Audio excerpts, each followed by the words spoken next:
Okay, so we are back, technically again-ish, because this is once again 194, and unfortunately the first recording of 194 had some technical issues and stuff like that, so 194.5, everybody. And yes, so we are definitely on 194, hopefully for reals, and hopefully this goes through. But nonetheless, welcome back, everyone. Sorry about the lack of the episode last week. But again, thank you guys for tuning in for hopefully this complete episode, and hope everyone had a happy 4th of July. Pretty much for me, I just had shabu shabu. I didn't really do anything else special, you know. What about you? Anything else or anything happened on your end when it comes to the 4th? Was at work for 8 hours. We only saw, I want to say, a total of 50 customers. Really? Do you know how boring that was? I mean, hey, you're getting paid for just standing around, so that's something to think about. Not really. I forgot where I'm stationed in the store. There's a camera above, so they kind of taught me just like sitting down and just like rocking. Mm-hmm. And my manager just comes by going like, I know work can be like an insane asylum, but please don't do that. Oh. I was like, but it is. We need customers. It's boring. Save me. Yeah. That's pretty much how it was for, I feel like, for most people. Like, people had to go to work because it's on a Monday, so it's like, yeah, it's kind of awkward. But most of the celebrations they take place during the weekend of things, so it doesn't really slow things down, I guess, from there. There were plenty of fireworks during the weekend and blah blah blah, and pop, that sort of thing, and so yeah. I mean, otherwise, I think it kind of felt like any other 4th of July weekend and blah blah blah. But we do have things to talk about nonetheless. We do have some things that were from the initial 194, and then what this is supposed to be 195. Well, that's kind of melded over here. So we have some old news and new news, or news. Is that how you say it? But anyway, the new stuff over here nonetheless. So yeah, I guess when it comes to the rest of the week, did anything else happen to you briefly? Okay. Yeah, the only thing that happened to me that was like significant was that I am pretty much going to be streaming, well, not this, but like not the Hypecast or anything, but when it comes to me streaming, I'm going to be streaming on YouTube for the most part, and then just reasons because like I already have the partnership stuff over at YouTube especially for streaming, so basically all those things were like collecting dust over the years of not because I had not used them, but instead I kind of just tried to, like, I guess, struggle my way through Twitch. You know what I mean? Like I was kind of like chasing a big dream sort of thing of becoming a partner streamer on Twitch, or Twitch partner. And but yeah, I mean, sure, I got affiliate, but I have an affiliate, so that's something, I guess, to take away from. But then again, at the time when the affiliate program was introduced, there wasn't much standards at the time, so it was like pretty easy to get in. So I guess in a way, it didn't really feel like I got it through quote unquote hard work in sort of those means. So anyway, basically, I'm primarily going to try streaming on YouTube instead of Twitch from this point on, unless there's something special going on that would warrant me for Twitch streaming. For example, like the watch party feature, right, with the Prime, right? If you're a Prime member from Amazon or whatever, you're pretty much you have this access to a watch party where you can watch any of the movies or programs on the on Twitch with your viewers, right? Anything from the Amazon Prime category or catalog. So for example, Sonic X is on there, right? So Sonic, you can literally watch Sonic X with your audience, which is kind of cool in concept, but the way it's like executed could be a lot better.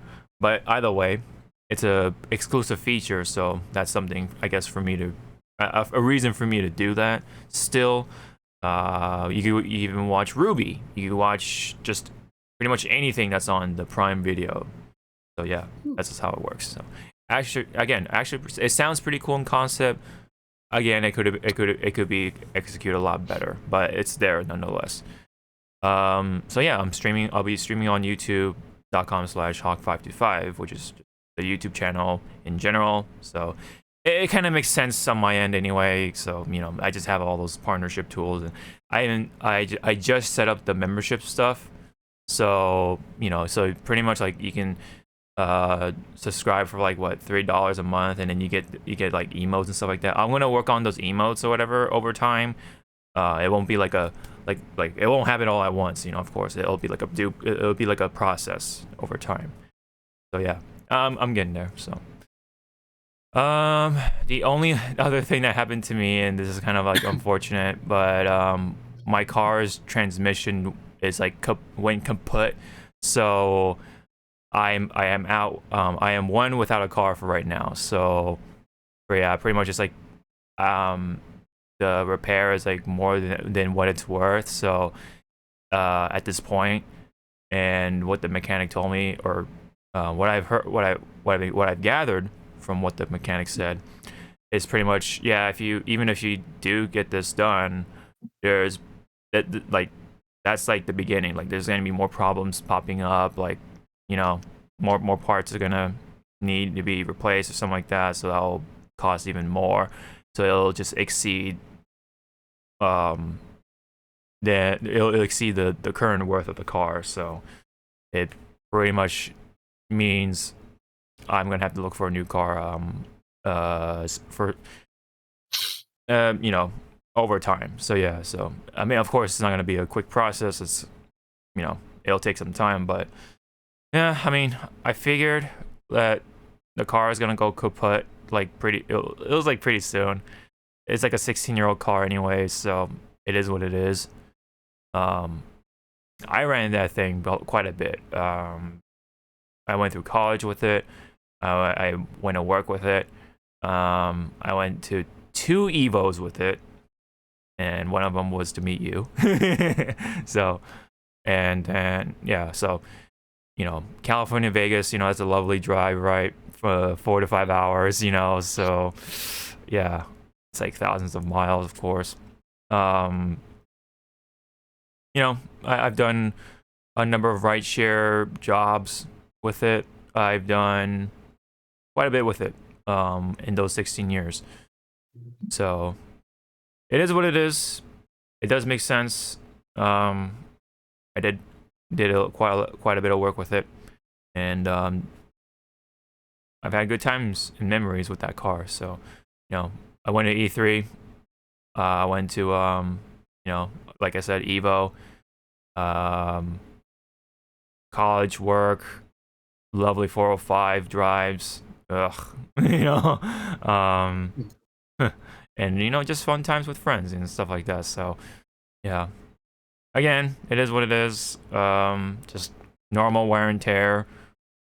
And yeah, pretty much like if the transmission is out, you pretty much want to get rid of the car, essentially, because that's like the sign of like there's gonna be more problems after that. So unless you really like the car, like you're just willing to like just be attached to it because of this and this and that, like a vintage sports car, for example, then okay, but just be aware that there's gonna be more problems that come with it. But hey, man, that's just how it goes. So that car is from 2006, just to make reference. So it is a pretty damn old car. So the paint is starting to peel off anyway. Like the clear coating is starting to peel off. So it's like, yeah, it's definitely showing its age, but yeah, it got me through stuff. So anyway, that happened. So we can definitely get on with it because there's definitely stuff happening in the gaming side of things. So meanwhile though, during last week I did play DNF Duel. I just labbed. I didn't really do much with it beyond trying to get to know the game again. With Crusader and Grappler for right now, I just labbed just to kind of try to get the feel of it. And yeah, that's all I did so far. Just lab. I haven't played online with randos or anything like that on the PC. And so far, I mean, just from the pure feel of the game, I think it's good. I think it's a pretty good feeling game, other than the movement, which is kind of like the common complaint about it. But if you can tolerate that, then you're pretty good. You know, it's a pretty fun game that looks really good. You know, graphically, it has style to it. I feel like they've gotten the sort of the whole like cell shading sort of style down at this point. So they got it down to a T. So I think, in my opinion, it looks better than something like Grand Blue Versus. Not so much, maybe not on the same level as Guilty Gear Strive, but it's pretty up there, pretty high up there, in my opinion. So, I haven't played anything else. I haven't played like the single player content or anything like that, so I can't really say how it is as a video game overall. But just from the pure fighting game part alone, like the core aspect of it, I think it's cool. I like the mechanics of it. I do like the whole like, you know, I like how they're doing easy inputs in here and like how it's balanced and stuff like that. You do have like a cooldown sort of thing with the meter, and the way like it works, it makes sense, you know. And that's pretty much what it's gonna be going forward with fighting games. Like even like to an extent with Street Fighter 6, right? Like it has a drive gauge, and the drive gauge is something you are going to be using quite a bit, and it'll come back, right? It'll refill up over time, just like how it works with DNF and even Grand Blue to some extent. Except Grand Blue is a little different because it's per move rather than just a universal gauge for all your moves. So.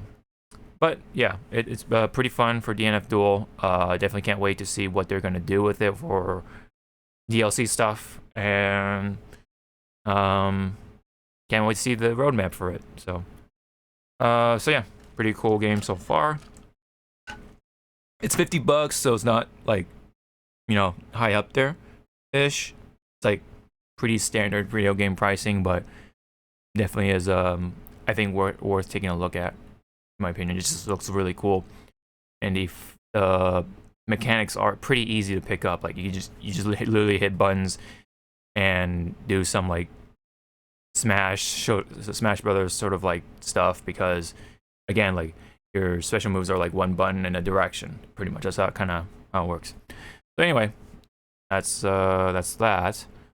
Street Fighter, I did just want to talk about the artwork still. With Shinkiro. Shinkiro did like a promotional artwork for Street Fighter 6, or I think just Street Fighter in general. I think because the anniversary. But we do see Ryu like in the Street Fighter 6 outfit, funny enough, and then everyone else is in their sort of their OG sort of outfits, like including Alex, Cammy, Chun-Li, Guile, Luke, Sakura, so on and so forth. So I think that's pretty funny that Ryu's the only one that's not in his sort of OG costume. So you got the beard and everything. He didn't understand the assignment. Yeah, pretty much.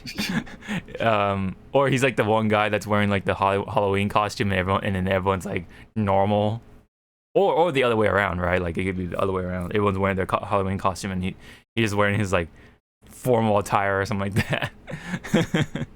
But or it's kind of like everyone dressed casual. The hell is that, Ryu? Yep.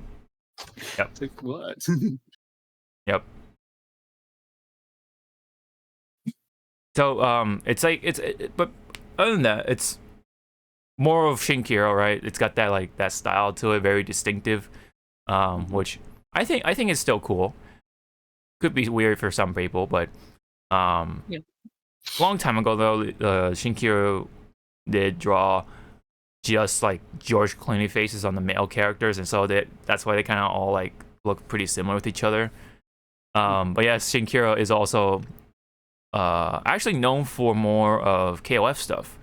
I believe Shinkiro got like, kind of like a breakthrough in the KOF stuff, and that's why you see a lot of the old stuff, right, with the KOF characters, especially with Kyo doing the, hey, we want to play some KOF, that face, and that's become a very pretty famous meme within the fighting game community over time, and yeah, so it's kind of like one of those things.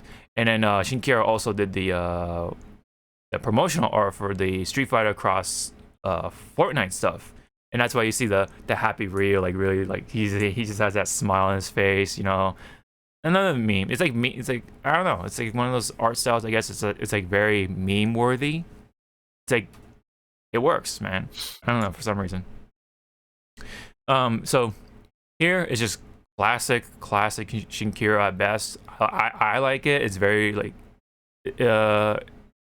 more ways than one nostalgic, right? Because I've seen this from CVS2, CVS stuff, at that, and I think it just looks cool. I mean, it's got all the characters that are particularly popular so far, and hopefully, I mean, this could also maybe serve as a hint of who's going to be in the DLC, kind of, or who or will just appear in Street Fighter 6 either way, or I don't know, whether it's DLC or launch. Like Akuma is like in the background, you kind of see him. Bison's up there, so maybe Bison will be in DLC. Actually, Ibuki is, I forgot to say this, but Ibuki is in her Street Fighter 5 outfit rather than her famous ninja outfit, which is pretty interesting, actually. But then there's Sea Viper on the left, which is another highly requested character, besides someone like Makoto and stuff. People really want to see Sea Viper, and I think, honestly, I think she does warrant a return because of how her fighting style is and how the mechanics are going to be like in this one. So I think she'll fit pretty well with the Street Fighter 6 mechanics. So I think her return would be well deserved. We already see Guile, and then Luke is in there, of course. So it's just a matter of time we see like Sakura. I hope Alex makes it in there. I really hope Alex makes it in there, right? And I really do hope also Hugo will make it in there too somewhere. So because the rivalry thing. Any other comment you wanted to throw in for this artwork? I like the artwork. It's just now that I took the time to stare at it, M. Bison almost looks like Magneto. Guess it's because the way the head is shaped. Kinda, yeah. The pose, the cape, which I actually really wanted to see M. Bison in MVC3 just because Magneto was in there. So, it would have been very fitting, but unfortunately that didn't happen. Even in Ultimate, of course, so that's kind of unfortunate. But yeah, I just have to wait for an official MVC4 because Infinite does not count as 4. It counts as a separate branch. yeah, pretty much. Even though like the gameplay itself is like fine, I guess, but yeah, in terms of like the overall like how it was like marketed and stuff like that and what happened to it, it's like yeah. Kind of unfortunate that it happened that way. Actually, hold on. Give me a second here. I don't know why. I'm trying to turn on this light that I usually have, but for some reason It is not letting me turn on the light. For my phone, I mean.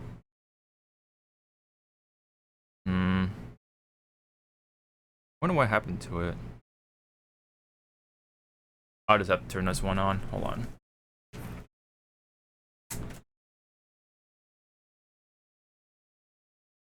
Alright. Well, anyway, sorry about that. So yeah.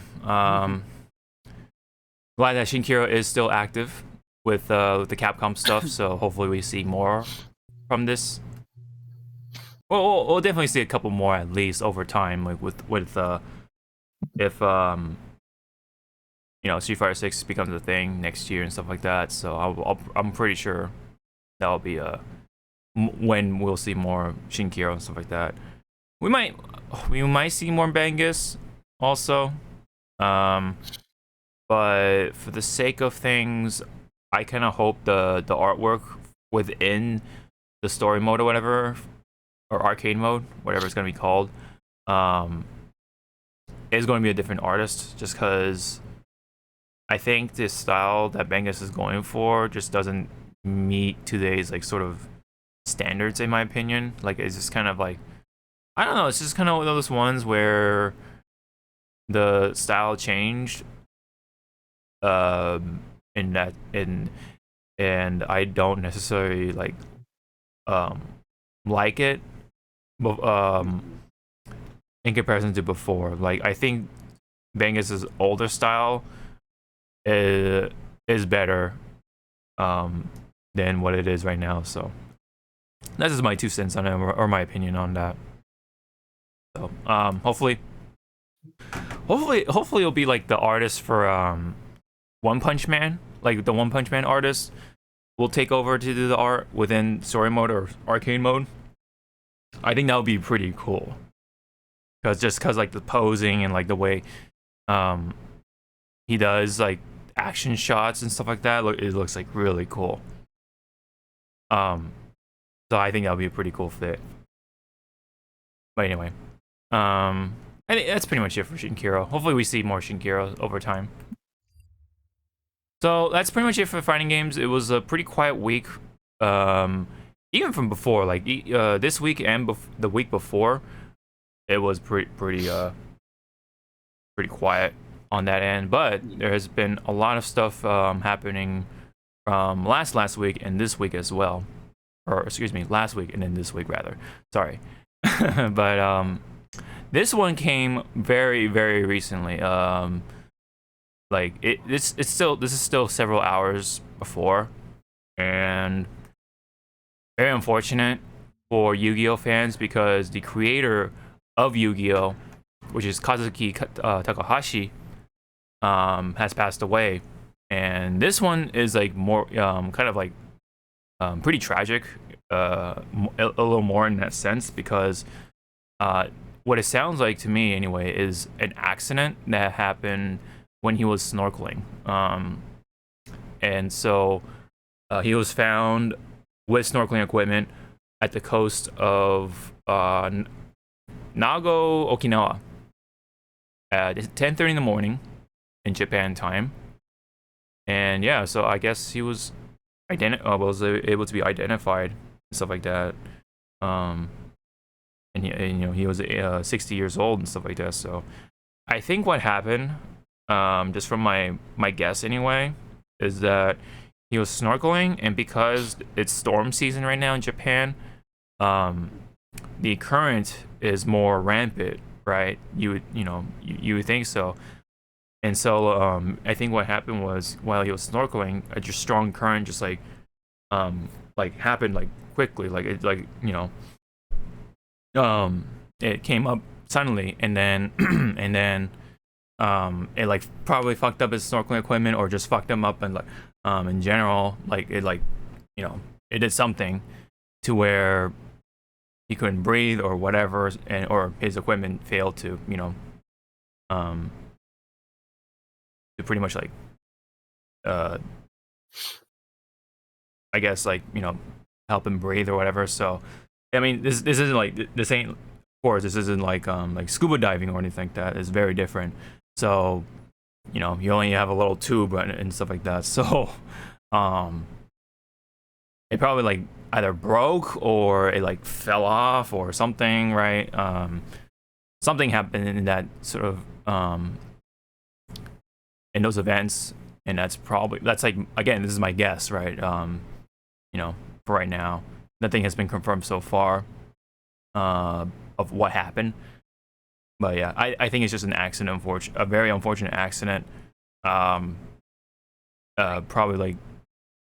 Probably just be, you know, death by accident or something like that, or maybe not misadventure. I'd say, but yeah, I mean, probably likely an accident. So very, very unfortunate. You know, probably was doing what he liked doing. I'm not sure if snorkeling was his hobby or anything like that, but I'm pretty sure that's like he liked doing it as a pastime. So, you know, in that sense, that's yeah, that sucks. You know, he definitely helped shape at least my middle school side of childhood. You know, I played the card game, watched the anime. I'm pretty sure you did the same, right? So, a lot of us, you know, have seen Yugioh. We know Yugioh. We know it's like Pokemon, right? It's like one of those brand names that we just like instantly can recognize, you know. So he's just one of those very influential figures in that sense. I'm sure the artists love him for that too, for his art style. Very, very distinct. Like you know it's from him. You know it's Yugioh because the eyelashes, the eyes as well, the hair, the over the top hairstyles for the protagonist and stuff like that, or just anyone in general, I guess. And just the way, you know, he draws things, you just instantly recognize, right? And so, it sucks all the more that we don't get to see that from him anymore because, you know, because of this passing. But all I want to say is that, you know, thank you for you know, giving us that part of our childhood. You know, it was really cool. You know, it's just another thing in our nostalgia and good memories and stuff. Like, you know, it's just one of those things that I'll definitely like always look back on and stuff like that. You know, do you have anything to say about Takahashi-san and Yu-Gi-Oh and all that stuff? It's more on the fun side with the Yu-Gi-Oh cards. Because you think, because we both like both Yu-Gi-Oh cards and Pokemon cards. You think the more influential of the two would be Pokemon, right? For the value and the fun opening. Nope. I'm opposite. Yeah. So the Yu-Gi-Oh. Yeah. Yeah. Absolutely. And when you pretty much, well, for me, because of season 1, Duelist Kingdom, I tried to make their older decks. Like I know there were the structured decks for sale, but when you try to make it yourself by opening packs and hopefully getting it, I think it feels more. You feel more accomplished and excitement. Oh yeah, for sure. To make the deck instead of going like here's a pre-made already half. Yeah. I get it. Except for that one time I opened a pack. Wish I had that recording when I was a kid. we don't think. I forget which pack it was. When I opened it, I got Gate Guardian, Kazejin, and Suijin. In that same pack. And it was in front of our card shop that I always go to, and the owner just looked over, going like, "I give you $150 for just the Gate Guardian right now." I still have my Gate Guardian in like somewhere.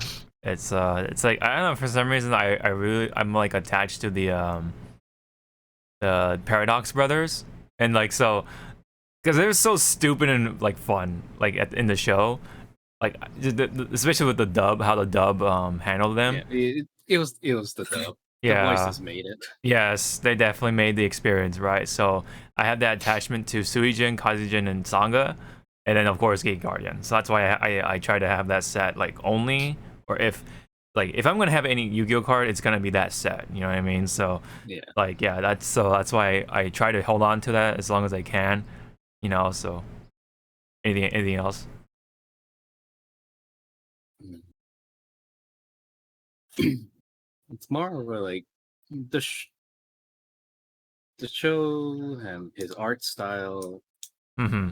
as you said, are iconic. So I hope Konami does like a memorial card for him Yeah, for sure, for sure. for like their next big Yu-Gi-Oh tournament. You know, like everyone who attends that event gets like a those promotional cards. Oh yeah, oh yeah, yeah, yeah, yeah. Yeah, those exclusive cards. Yeah, exclusive card. Mm-hmm. Yeah. It, And I do blame I do blame a certain side of the internet who draws all of those Yu-Gi-Oh card characters very right, nice. right. Yes. It's like it's like you sir gave too much freedom to this side. Yeah. Thank you. No, I mean, like I said, like a lot of artists, like on at least on Twitter anyway, and I'm sure like Reddit and other social media, like look up to him, right, because of his style and the way he did poses and just like the characters in general, like how he drew and stuff like that, how his compositions and stuff like that was. So, and of course, like the monsters themselves too. That's another like thing, and so he's just like like you kind of brought up, like he's very iconic in that sense. In the artist world, I think he's very influential, very inspirational, and stuff like that. So I'm pretty sure like a lot of people took at least note of how he did like the eyes and stuff like that, and the hair and whatever. So Yeah. that's kind of just like how it goes. So it again, it's like it sucks for someone like him to just go to be taken like that very soon. He was only 60, like I said, and still had time some ways to go, I believe. But very tragic, very unfortunate. Deepest condolences to his family and friends, and anyone else who cared for him. So yeah, it's um he will be missed. He'll definitely be missed from the anime community, like video game, and also the card game, of course, community. Um, a lot of people, I think, will definitely will be mourning for the loss of Takahashi. So he's just that big of a person, man. You know, we just kind of take for granted, but these things like just suddenly pop up, and it kind of just sucks. It like hits you, when it comes to like the anime stuff. When you think about that, like especially with like the iconic voice actors, it's like pretty much just the same thing, right? It's like that is like it just feels like that part of your childhood like has been gone, But that's just that's just life, you know. That's what it's gonna really wind down to. That's just what happens in life. Accidents, and stuff like that will happen, and so, um, but all we can do is just honor his memory and cherish what he has brought to our childhood, and appreciate his work from this point on. So yeah, rest in peace, Takahashi. So, that's pretty much it, man. On that end. So we do have some more stuff to talk about, definitely. This one's a bit of old news. Involving Diablo Immortal in China. So Diablo Immortal, well, I want to say was banned. I don't know if it's like still changed or anything like that, but let's just say was for right now. Is banned in China because apparently, allegedly, I guess still, there was a social media post on the Chinese social media saying about it was pretty much like kind of talking shit and throwing shade at the president of China, which is Xi Jinping. President Jinping kind of has been infamous for like pretty much being very much on like on the controlling side of things. And the Chinese government tends to like be very controlling and kind of very restrictive on a lot of things, including video games and stuff like that. So, and yes, Jinping is the person that's infamous for banning Winnie the Pooh in China because people kept comparing him to Winnie the Pooh, and I guess like he's like very insecure about that. So he banned Winnie the Pooh just like that. He's the president, so I guess he can do that, right? So that's just like one of those things. Like it's like, wow, really? Like, jeez. Like, can you imagine like someone like Trump, right? If he was like still president somehow, and he bans the color orange just because like he keeps being compared to like an orange, right? So could you imagine like if he actually was he bans both the color and the fruit. And the fruit, yeah, right? Like anything that reminds him of oranges or just anything orange would be banned. That's the comparison pretty much, right? With Jinping. And the post in question said along the lines of who's the next or when's the next president coming and stuff like that. Or who's the next president going to be? Because obviously that's saying like, hey, we don't want Jinping, I guess, and that's how I interpret it. But that's pretty much what it was, or that's what the cause of it apparently was. So yeah, a mobile game like that is banned, I guess, for a major country like that. So and it kind of like brings up the point, or not the point, but like the topic of like countries banning loot box kind of games or gacha games more and more, or it's going to happen, right? Because of the whole of the a lot of the European countries trying to like ban a lot of these games or regulate these games, at least, to say the least, because of how predatory they are and blah blah blah and stuff like that. But stuff like this can just happen, and those games can get banned just like that. So kind of funny how that works.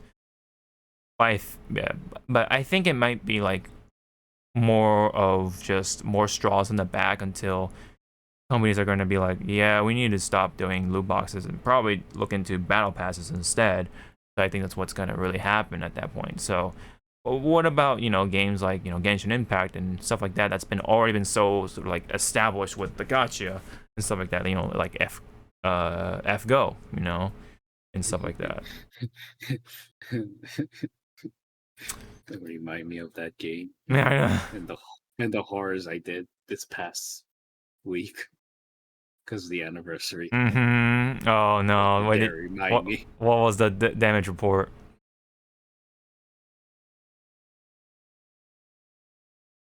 160. Oh, did you get Castoria? On the second $80 spent, yeah. Hey, shut up! Don't judge me. That's why I told you. Oh man. Why? How much did it take you? With Freemo gems, I got her in 8 summons, baby. Well, and plus summon tickets too. But Freemo gem. Hey, but he left the building. He's left the building.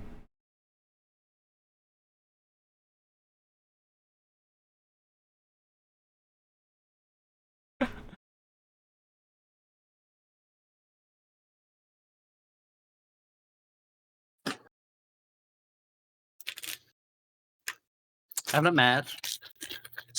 Definitely not mad. Not irritated. Nope, definitely not. No. Yeah. Mm-hmm. Yeah. Yeah, 8 to 9 summons. I got her. I was very happy with that. It paid off. But granted, all those gems, I waited the entire year. So I didn't summon on. I barely summoned on any other banner except using my tickets, but I didn't spend any Freemo gems or whatever. Or free quartz, excuse me. Freemo gems is Genshin. But with free quartz, yeah, the F2P quartz, man. It did take me quite a bit, but I got her nonetheless. And So I already have her max level. I just gotta level up her skills and stuff like that, and that's pretty much it. And that's all she wrote. But anyway, games like that, I don't know, right? Like, are those gonna stay around? Are they gonna be able to sustain for a long time at this point? If this is all gonna go through, of course. We haven't seen anything finalized or anything to that point, so we don't know still. But that's what it seems to be like, no matter what, because even Overwatch 2 is gonna go away from loot boxes, and they're gonna do the battle pass instead as well. So, Blizzard seems to be aware of this, right? They, if they think, oh yeah, loot boxes aren't gonna be effective in the future, in the long run, that's kind of a sign, I think, all the more that I think just companies in general are just gonna just go away from it, just because of what other countries think of it. And even countries like Australia are actually looking into just banning them in general. Like, you can't have, in general, like, you can't have these mechanics in video games because of how predatory they are, especially when children are playing with them, playing with these video games. And if they sneak in those loot boxes, God knows how dangerous it's gonna be, And there's been too many stories about kids overcharging the credit cards from their parents, right? Like tens of thousands of dollars, like, could you imagine, right? Like, just one day, like, you're gonna look at your bill and just be like, wait, what the fuck? You just see like these 4-digit number or 6-digit numbers, or not 6, not 6, 5, right? 5-digit numbers, and you just be like, what the fuck, and they just don't understand, like, how or what is happening to them, So it's like, it's I think at this point it's going to be, I think it's worth just not having them anymore, and I can live without the loot box stuff and all that. And again, it does make me think about, like, also, like, what's going to happen to those content creators who do all those, like, gotcha stuff. Are they going to be left in the dust, or are they going to be okay because they're already, like, established with their audience or whatever, and so they'll just follow them no matter what game they're playing? So yeah, I think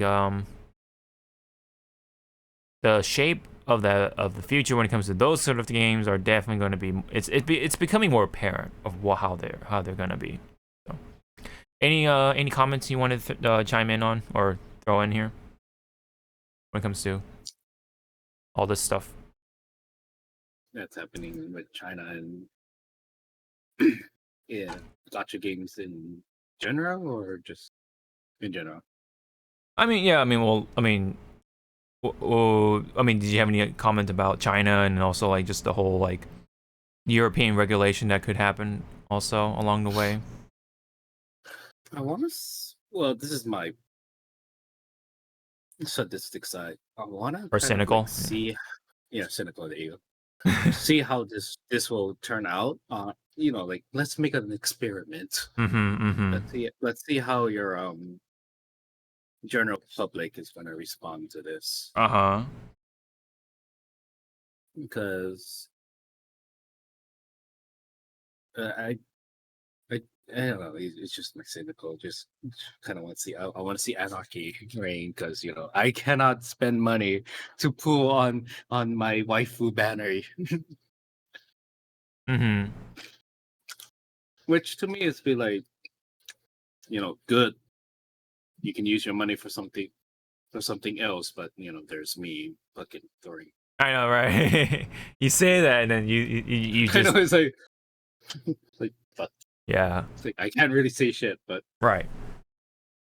But I like, for me myself, for every banner that on Fate Go that piques my interest, I self-lock myself. Like, if I don't get the character by the second buying of $80 worth of quartz, stop. Yeah. Not meant to be. It's something. That's something, right? You have a budget, so to say. Yeah, I am, or a self-control thing. Yeah. Unlike that, remember how many years ago it was that kid that spent like over $1,000 right. on, I forget which game, and the parents tried to sue the company or something because they made the kid like Oh, a gambling addict or yeah, like an something. And I'm addict like, out of him. oh. Yeah, I mean, there's so much There- happened has at this point. yeah. It's hard to remember, but yeah, I think I know what you're saying. And to me, it's like, well, yes, it's the kid's fault, but it's technically your fault, um, Mr. and Mrs. Parent, because you didn't put a um A lock on it, yeah, or security. spending lock. Like But then parental controls also, yeah, but then also the kid might like know how to around it, yeah. disable. Mm-hmm. So there's that. Right. So who knows? But So, the fact that it exists, I mean, companies know what they're doing. They literally hire like psychologists and stuff like that to actually like to sort of like calculate how um mhm. you know how much money And they would be spending for these characters and stuff like that, like to really entice them to keep going and stuff like that, like um in order to like make their buck and stuff like that. So yeah, I mean, then it's like also it's kind of like to me like kind of good that China is banning Diablo Immortal because I read somewhere it takes like at least 2,000 plus to fully like max out your oh, character. way more than that, dude. Something like that. No, I was like, yeah, no, like it was initially thought it was gonna be 110,000, but oh, there you go. with recent like I guess research with I think it was done with the simulator with like um at least like multiple times, and with those the calculation made out to be over 500K in order for you to, and that's with like average luck according to all that research. So with average luck, you actually going to need 500K, 500K just to max out your character. That is crazy, dude. So like, So yes, so when you bring that into like the mix of why China's banning that, it's like yes, please, mm-hmm, a game should not cost that much. to Yeah, fully. And then that's why if you think back at uh BlizzCon, the guy the red shirt said guy. that Mm-hmm. is this a joke? It's like, yeah, Yeah. Mm-hmm. it is a joke.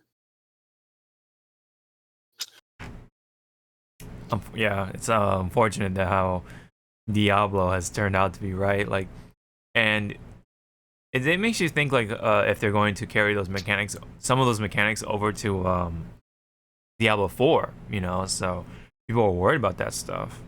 Diablo fans especially, Mhm. and just like you know, it just that's crazy, man. Like how a game like that could be so egregious just to like max out a character. The initial 110,000 what is with like good luck. Like you have Yeah. like you're lucky, and even then that will cost you 100K. Like that is, man, dude. Like people give Genshin shit, but like it only takes like I use that word only loosely, but like in comparison, it only take you about like what $2,000 to like with bad luck to Yeah. max out your character. You can spend less to max out your character or whatever, like with constellations and stuff like that. Like you know, it's like it. At least with Hmm. like Genshin, sorry. Yeah, go ahead. You guys have a goodish pity system. Yes. Not a lot of um gotcha games have that. Mm-hmm. So Yep. it's like to me, Genshin is going to the right way. It's just that there's a lot of bumps they got. Oh yeah, I mean it's still a gacha game, so it still has those things, but like Yeah. it's at least it's like very very much on the lenient side when it comes to that. Mhm. Like FGO is also brutal, man. Like you can literally spend thousands of dollars and get nothing, man. Like it's Mhm. there's no pity system. There's like it's just so like outdated, especially to this point. You know, there's so many more gacha games that are going to be or have this sort of pity system. They have a pity system, but some of them aren't like Genshin and even Epic 7. I think Epic 7 is starting to like lean more towards that too, and because they're like to the point where like they don't really need players to spend money more because they already got the money, you know. So they just add the pity system and stuff like that, and certain other updates when it comes to summoning things.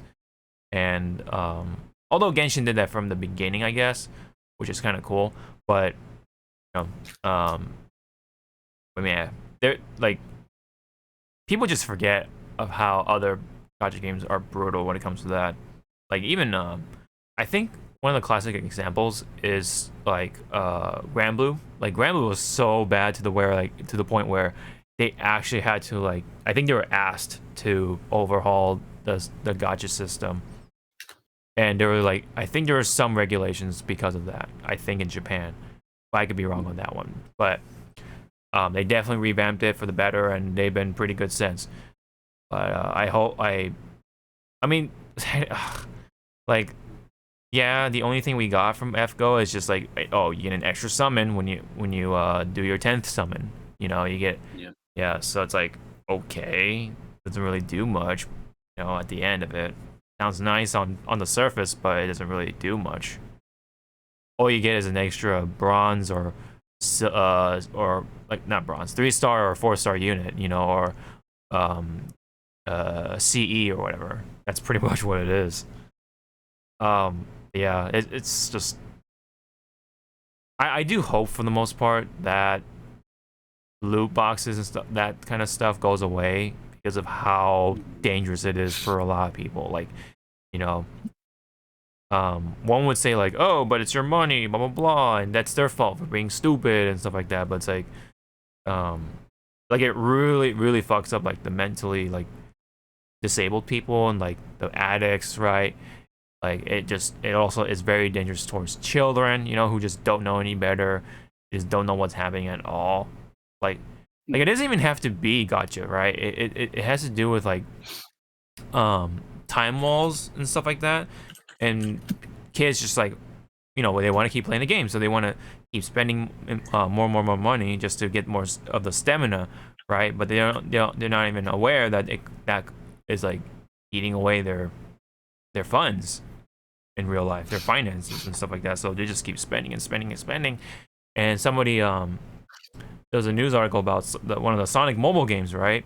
One of the kids wanted to keep playing more of it, and then I think they wind up spending like 10K or something like that, and the parent had to like fight for the fucking like a refund or whatever because you know like just didn't know that was a thing. So I think that was resolved, I hope, but you know, again, like those things like just so dangerous, man.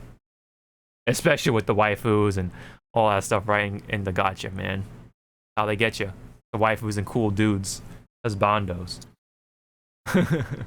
So again, I hope this goes away, but it's really interesting it's going to be interesting of how you or one would have to get these waifus and husbandos and whatever.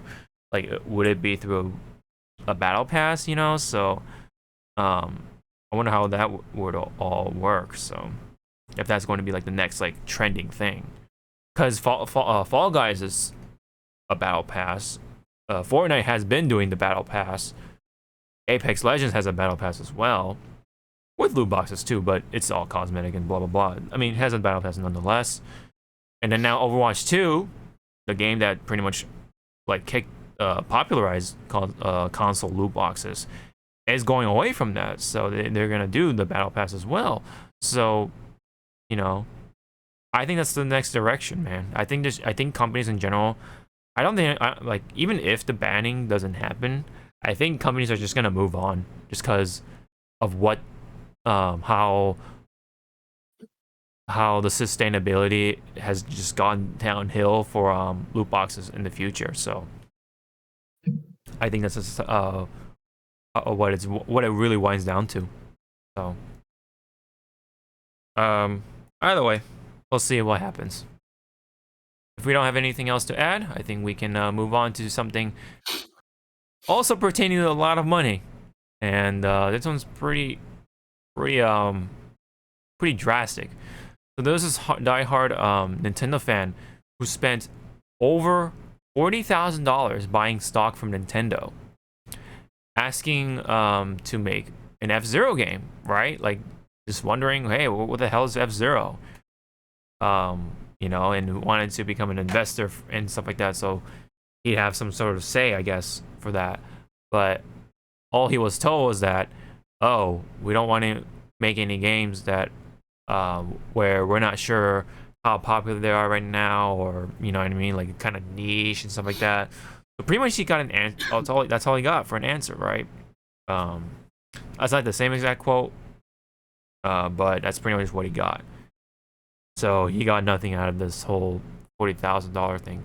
Now, granted, I mean, with stocks, right? If you know how it works, right? If the value goes up, he can just sell those, you know. So, Yeah. But I don't know how immediate will that be. So he's just stuck with this $40,000 charge on his whatever credit card, or you know, or whatever. But I mean, granted, I mean, I don't know if this guy is like a rich dude or average Joe or whatever. So I don't know about that too. So, but all I know is that even that it doesn't quite shake up the Nintendo, I guess, board of members or whatever, right? Like like I don't work like that, unfortunately, man.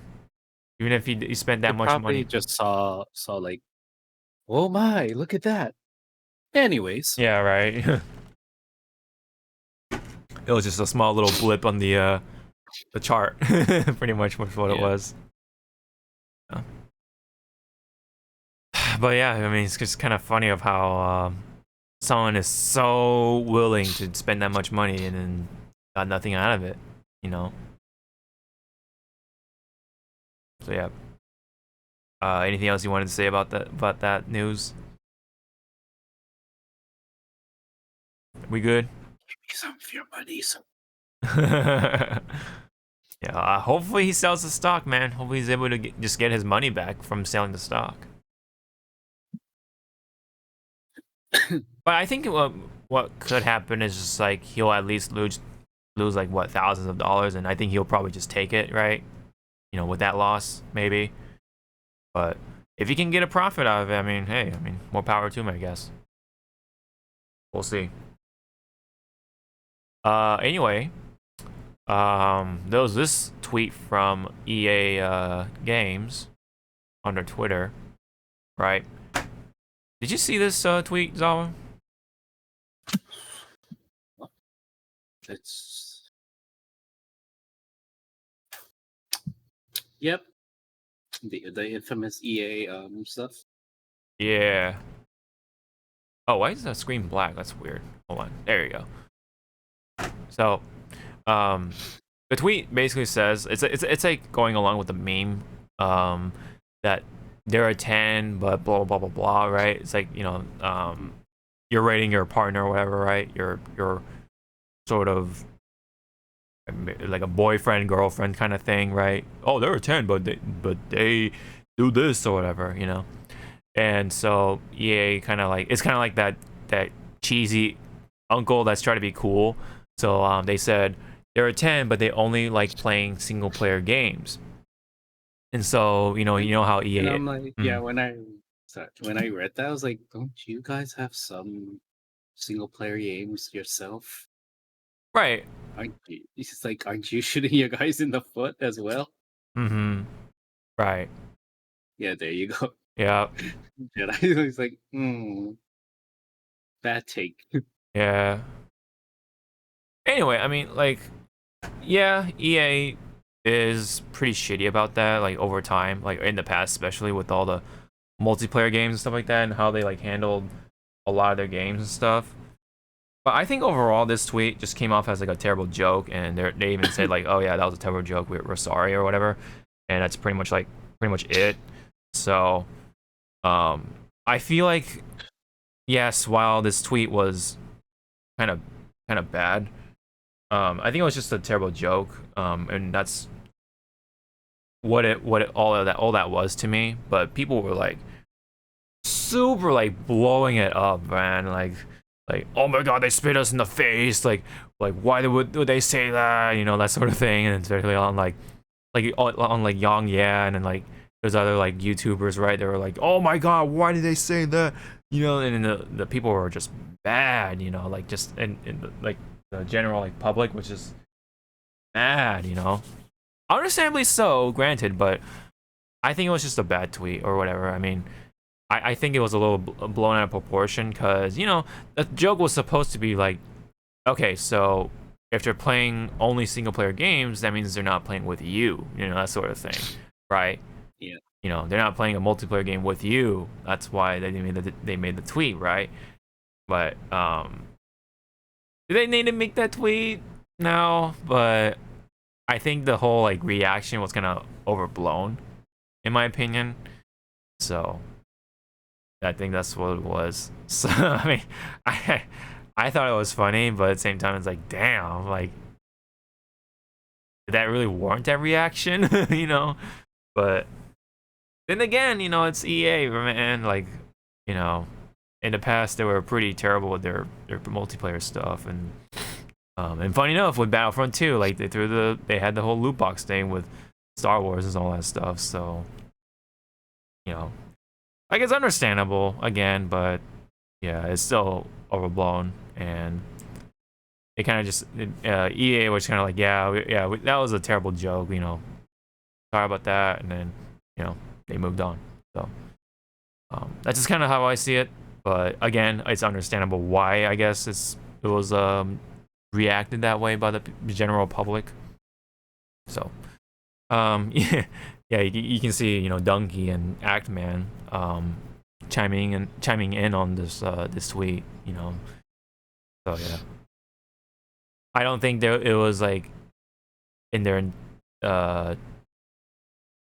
I don't think they had bad intentions. It's just, yeah, it's just kind of just like, yeah, it was just it was just really cheesy. I think that's what all it was. So yeah. Yeah.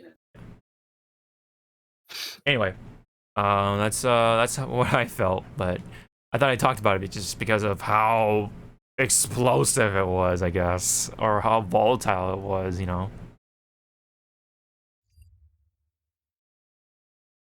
But anyway, just briefly talking about the mini direct that happened with Nintendo. You know, speaking of, there wasn't much. It's a mini direct, granted. So the only thing there was like the ports, right? There was Persona, which is finally coming to the Switch with P3, P4, and of course P5, and they're all at their like, it's like all the best versions of those games, including P5's Royal Edition. So yeah, I think that's pretty cool.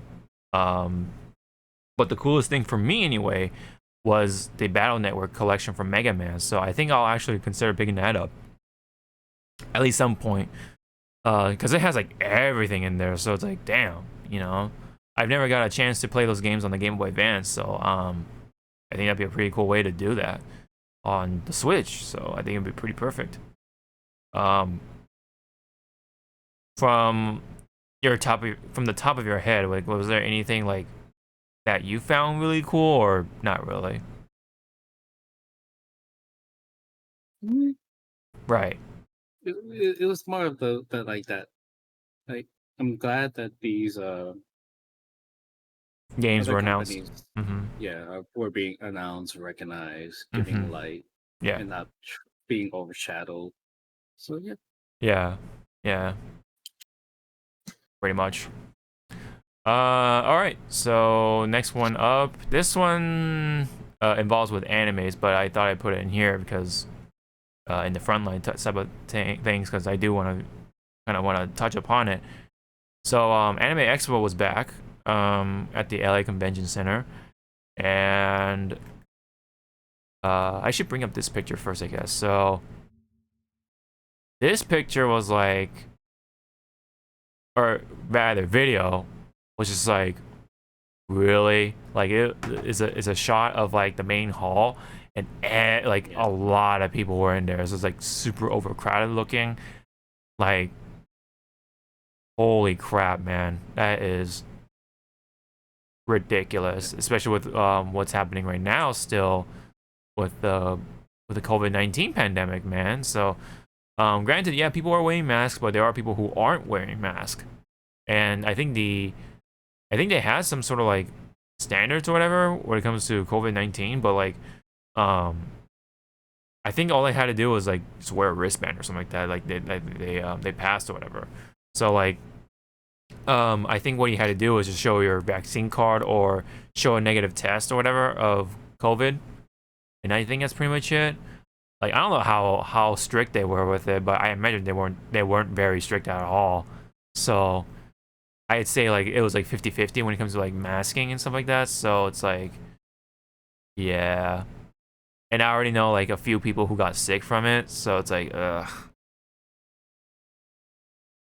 That's unfortunate. Like, you know, like the influencers and content creators who like made it flew out here to, you know, Expo, they got sick, so they had to like get a hotel and stuff like that. So it's like, oh man. I mean, after I saw this, I immediately, well, it's after I saw this and then some other couple of events that's happening at the Anime Expo, I called my friend because she had a booth there, Uh-huh. you know, to check up on her. But she immediately like caught up and she's like, "Oh, thank you for, you know, calling. It's been kind of like rough here because the booth that she was with or next to did not know how to control their line. So their line was actually Oh. like screwing up everyone that's like down Oh that aisle. man. Yeah. But on top of that, she caught me. She's like, I know thank you for calling for, you know, for your concern about us. We're doing okay, but are you really calling for me, or do you want me to send my boyfriend to go to the toy booth for Common Rider and stuff? I was like, no,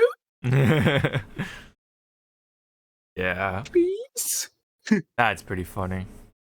Like she immediately, I was like, shit, it's me. Mm-hmm. She knew, she saw that from miles ahead. Yeah. Like she sensed it in the force. She's like, Yeah. but yeah. Yeah. Pretty funny. But she said that compared to our recent convention that happened like 2 months ago Mm-hmm. to this, yes, both our both conventions like sucked ass in like keeping lines and all, but at least for our convention, it was kind of tame-ish, and people did follow rules and stuff. This was just like Anime Expo just wanted money. They Mm-hmm. didn't Oh, give for a shit. sure, dude. Like there could have been like a big ass like movement of people just rushing to the doors, and people would have gotten hurt, and Anime Expo would be like, Yeah. Oh, we got the ticket sales, so oh well. Um, so you know, some may say like, oh, this is just, it was just a gathering for the photo or whatever, right? To make, you know, to see how big the crowd is this year. But no, the fucking main floor, like all the with all the vendors and stuff like that, like you're kind of alluding to, like it looked crowded, man. Like like there's just lines everywhere. Like you like can barely move through the thing, and it's like, oh my goodness, they really need to put a limit on that. But you kind of said, man, they want the money, so you know, more people and stuff like that. So and it was also like I saw someone like they had the air like meter thing. oh yeah, the CO2 meter, yeah. Yeah, they showed it and they're like, it was like really bad. And I was like, Yeah, it was like over 2,000 or something like that, because usually like anything over 800 is like considered like you're gonna get sick or something like that. You're more likely to get sick. And it was like over 2,000. I'm like, God damn, man. Yeah, they said like I hit the peak of I don't want to be here, and they left. Mm-hmm. And I was like, yes, please save yourself. Yeah, dude.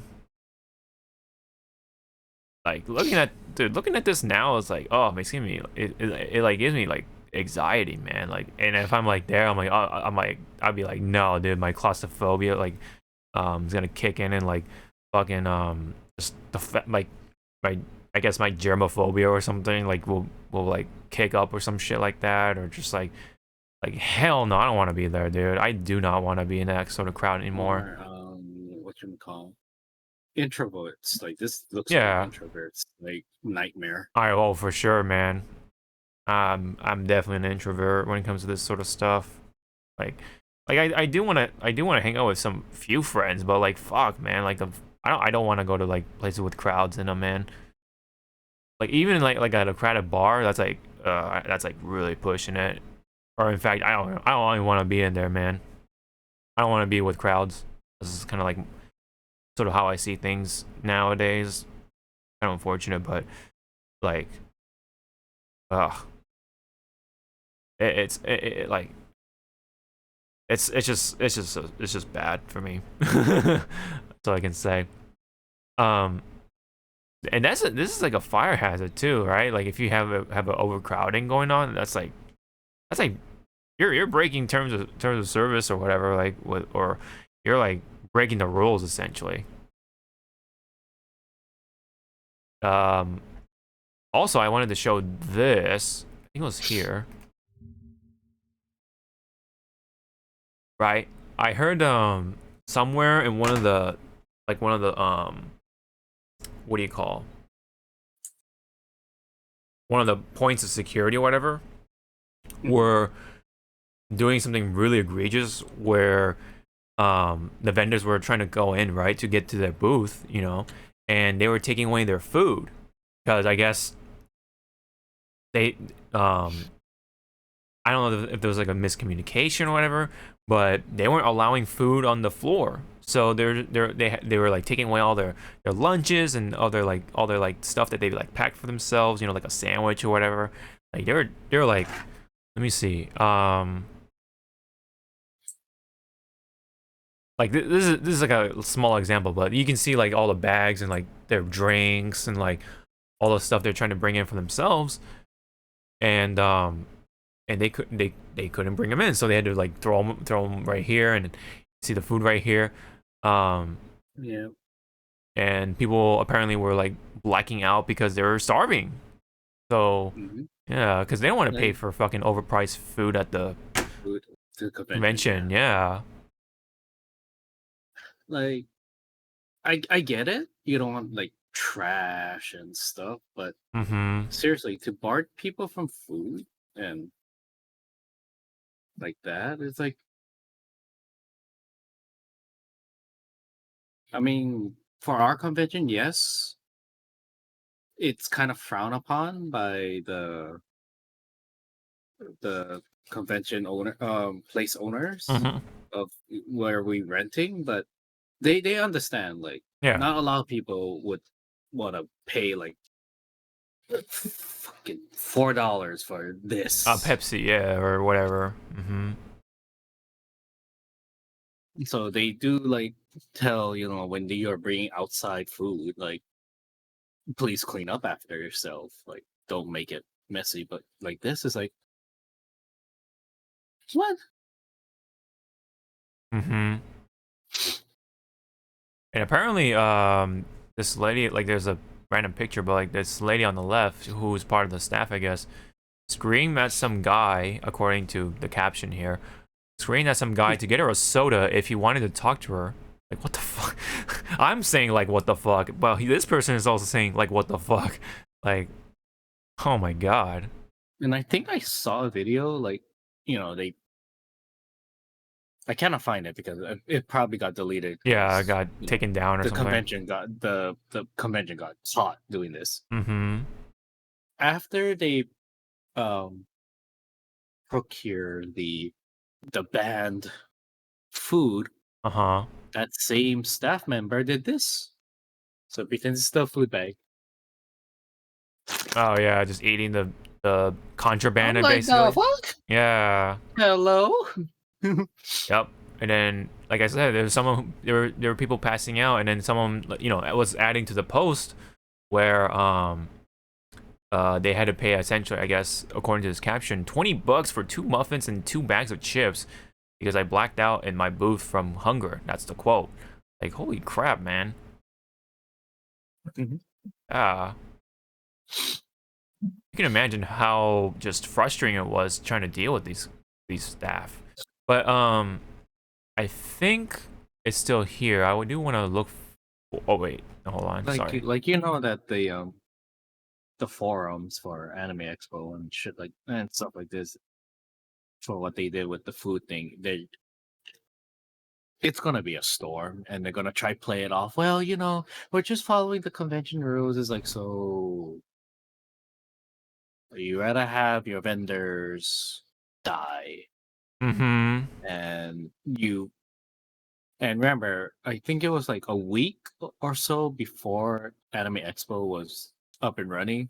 They post, we're not going to follow Yeah. health regulations Mm-hmm. and all that stuff. So just come on in, everybody. Mm-hmm. Then all of a sudden, like the next 2 days, so we're going back Mm-hmm. on following health regulations. Like, You better be like, what the fuck?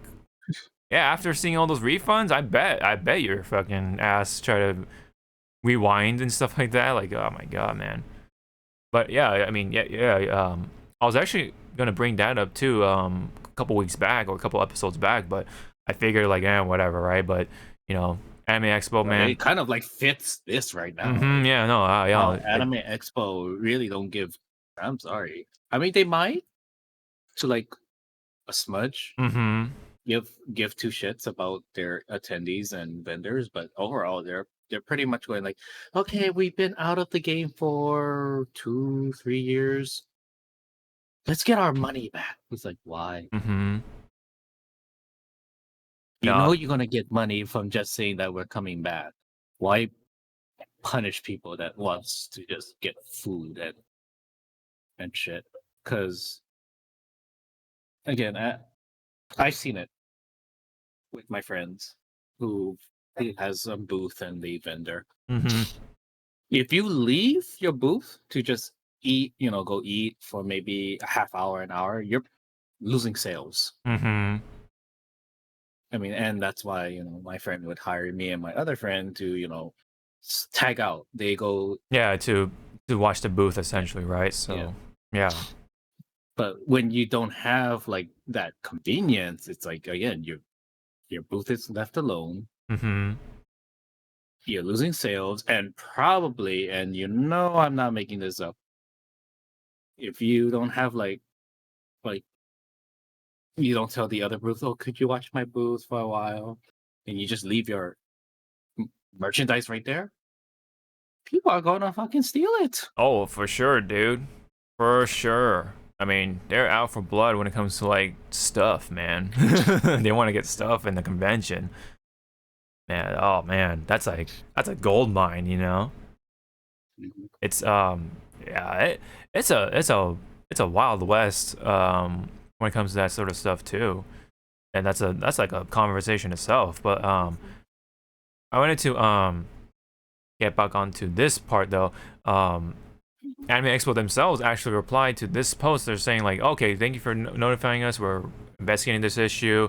And then I guess the result was, oh, this was a miscommunication. We informed staff. If this happens again, please let us know. Right? So I guess it was a miscommunication, but how? Like, how? Like, it makes you really wonder how they can like act this way. You know what I mean? Even if it was a miscommunication, like, what the fuck? I don't think. Yeah. It sounds like they tried to play it off. It's like, yeah. Oh, for sure. We're gonna have a staff meeting at the end of the day. It's like, this is no. Like, even if you're trying to play devil's advocate on this one, it's like even if like You would think that the security themselves would think like, oh, we should probably like let these people have their own food or whatever, like, you know, like be sympathetic about it. But like, no, they're taking their food away, they're It's eating kind of it. So like like, yeah, that whole like little saying. Please tell me you've never been to a convention and mm-hmm, well, saying that you've been to a convention, or right, for me, for me, since I work in retail, for all these people yelling at you know customer service, please tell me that you never did customer service right, without saying that you did customer service. mm-hmm, And I always joke with my coworkers, it's like all these customers that bitches and moans that you know they can't have their way in our store. I bet you 100% you put them at customer service for 5 minutes, they ain't gonna last. oh man, yeah, yeah. It's so fucked up. More ways than It's a one. trip. It's a trip, yeah. Like just like you know, if going back to that post with the lady, right? Like Yeah. telling them to get them a soda, like fuck, man. Like, what kind It's of like, people who are are they you? hiring, dude? Like, it makes me really think, like, what the who's writing the staff and shit, man? Yeah, who's the HR? I know, Seriously. right? Who the HR, man? Like, it's so sad too, cause like I think when the two times I went, that was like the beginning of the end when it comes to like the good anime expo. So I kind of caught The wind of it, you golden know? years. Okay. Huh? I was like, oh, I was saying the golden years. Yeah, the golden years. Yes, exactly. And so, but I think even then I started to see like things like that, um, like they didn't even like set up the tents because it was hot, right? Like for the Mhm. lines, and I'm like, you would think they would come up with that by at this point because they've been running this for like since like what the '04 or some shit, and living in LA, you know, fucking sucks during summer, you know? So you would think they would already know that kind of stuff, but they didn't. Like, I don't know what the fuck were they thinking of not having lines and shit. And there were like lines up the ass at the time too. You know, like, it started to become line con, you know? Um I and remember, I forgot there was this one convention. I don't know where it was, but it was during summer. It was summer convention, and yeah. I guess during that time, the temperature was spiking as fuck. Yeah. So they dedicated one enclosed tent, but it had like a tunnel Mhm. to reconnect to the main hall. Yeah.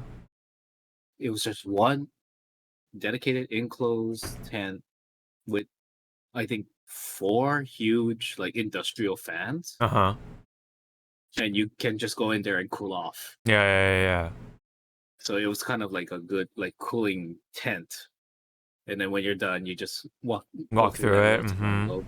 and go back into the main hall. And I was like, that is an actually that's a very good idea. Yes. Because sometimes when you're wearing cosplay and it's like the big ass like bulky shit, you're sweating as fuck. Yeah, oh yeah, dude. So it's like I can see like someone like walking with their bulky ass cosplay and just standing there in the middle going like this. Mhm. Feel safe. Mhm. I don't know if you can take it off, to like air Oh, it out. right. Probably maybe there was like a section that's kind of also enclosed, so like you can take off your helmet so it doesn't like blow away. Uh-huh. Um, Yeah. oh yeah, also I wanted to give credit to Heat Daken for providing all this like stuff, like this whole like um this blow up, man, on this on their staff, man, like how they're doing things. Um, yeah, there's like a lot of information, but we obviously we're not gonna go through all of it, but yeah, the big picture though, you know, thank you Heat Daken for providing the big picture of what the staff was like for this year, man. It's Mm. crazy. And I don't know how they do their staff hiring and stuff. Yeah. Are they volunteers I think they're or volunteers, yeah. okay? Even then, like as a volunteer, you shouldn't be like an ass. I know, right? Like like You like it takes so much to be an asshole like this, man. Like what did they go through to like be this much of an asshole? I mean I also think to be it clear, might be sorry. also that they're thinking like, oh, I work for anime, Anime Expo. That means I am above you, small Right. creatures. It's like, no, you isn't. Yeah. I wanted to make this clear also, this was only happening in the one of the South Hall parts or whatever. It was like it might have been just one group or something, but I don't know, man. It could have been a joint effort or some shit, but like um I wanted to see, hold on. Somebody pointed out like where it was happening. Let me see. Uh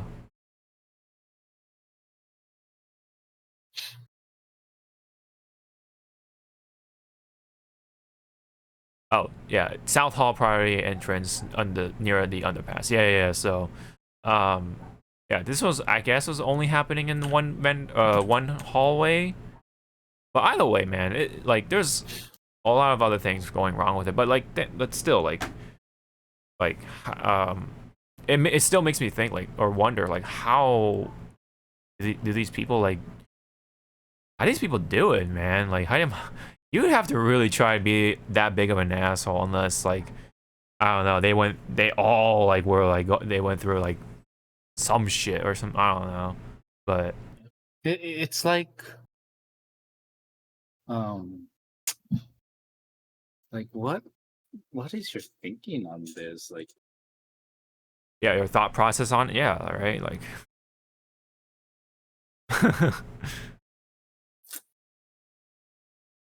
so sometimes again, it's like, tell me you never like went to a convention without saying right, that you went to a convention. yeah, yep, Well, just again, whoever made the because there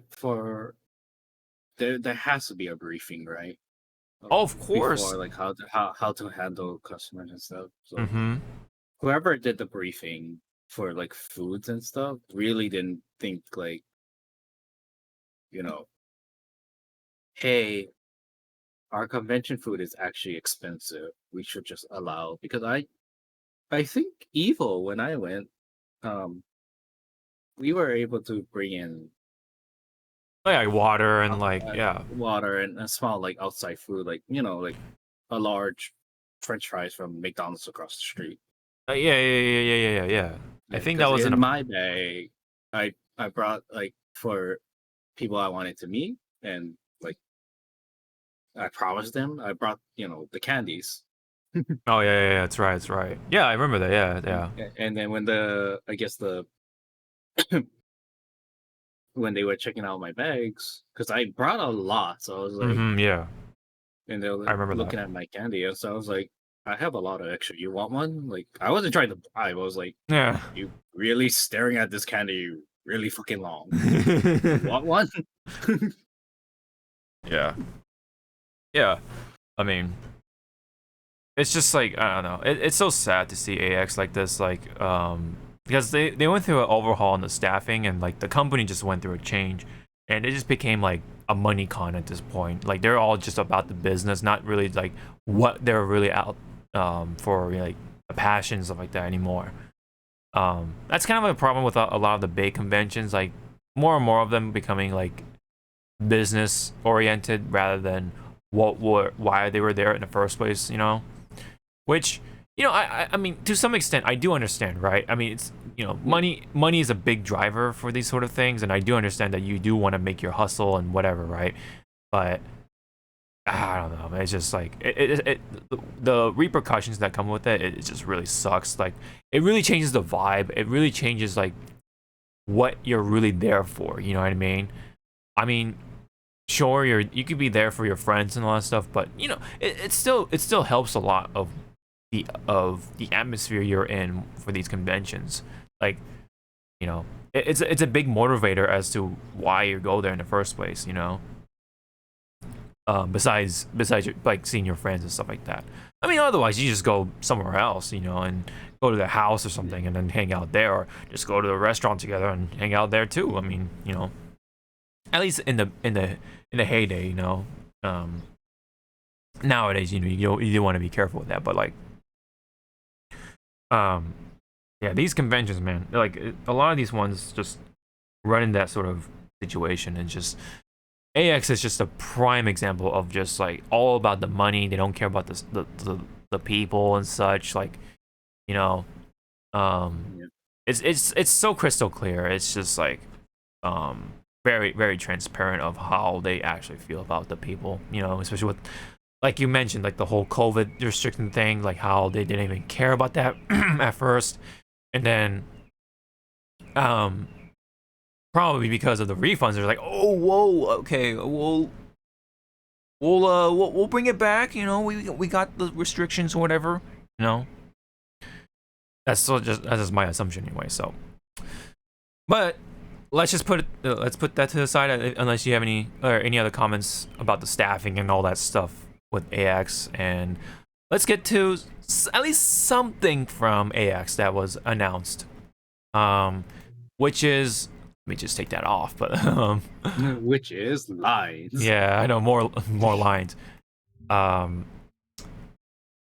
This, which is the new Trigun, and I'll just have the footage in the background, but like, it's all CGI. I thought it was gonna be like just like the ships and like the buildings being CGI and like the characters being traditionally animated, but I guess they're just CGI everything pretty much. So what do Like, what do you think? Yeah. okay, initial thoughts. Mm-hmm. It looks okay. Hmm. I could be because I'm an old timer and I love hand drawn. Yeah. Like, okay, the animation looks beautiful in the action sequence, Yes. Yes. Yeah. but just overall, it feels flat. Hmm.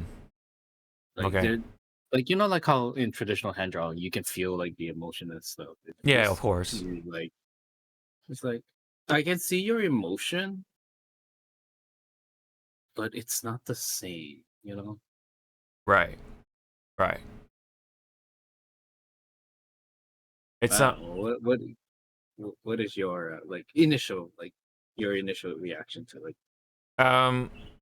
It does look wonky when they're like running and stuff like that, but like you kind of like brought up, like the action sequence of this trailer was pretty cool. Like when he's like pulling out the gun and everything, when Bash pulls out the gun and like, you know, dodges the bullet or whatever, right?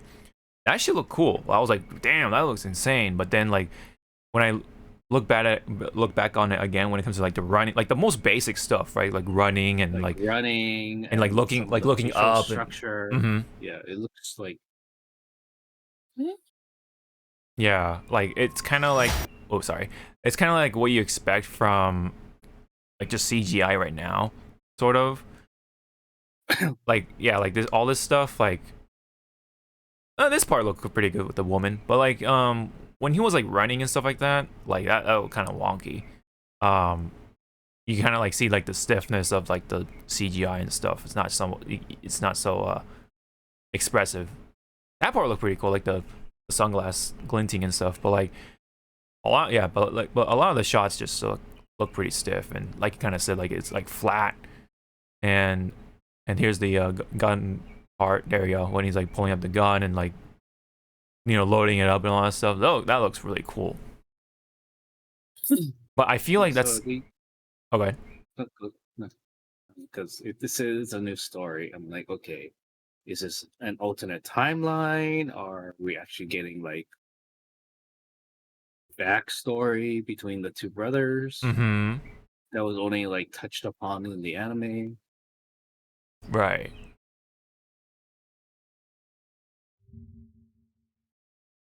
So it's like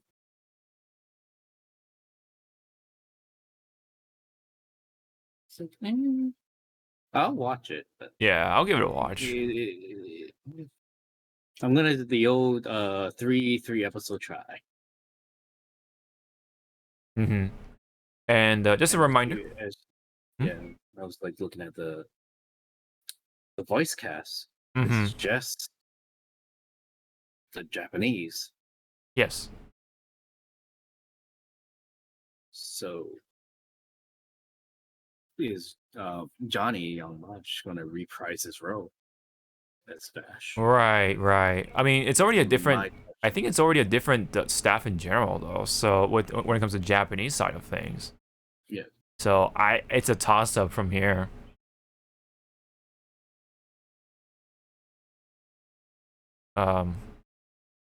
Like the main Vash, he's voiced by Kirito, you know, the big Kirito's voice actor. I mean, you know, I like his voice actor, to be fair, which is Matsuoka Yoshitsugu. So you know, he voiced also, you know, Inosuke from Kimetsu no Yaiba and all that stuff.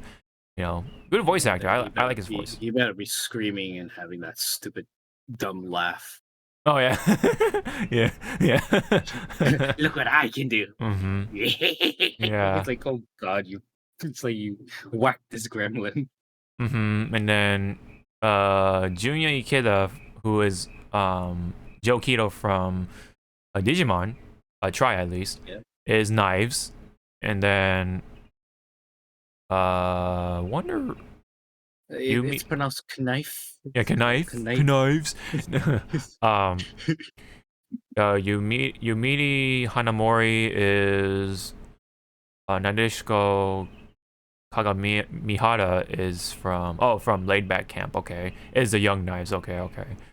And then Maya Sakamoto is Rem. Okay, so I'm not. I don't remember Rem if she's new here or she was also in the old Trigun. I forget. It's been a while since I've last watched Trigun. So, but I definitely don't. Yeah, it's definitely a new staff altogether. I believe. Yeah. None of the old actors are back. I mean, granted, like it's a very different looking Vash.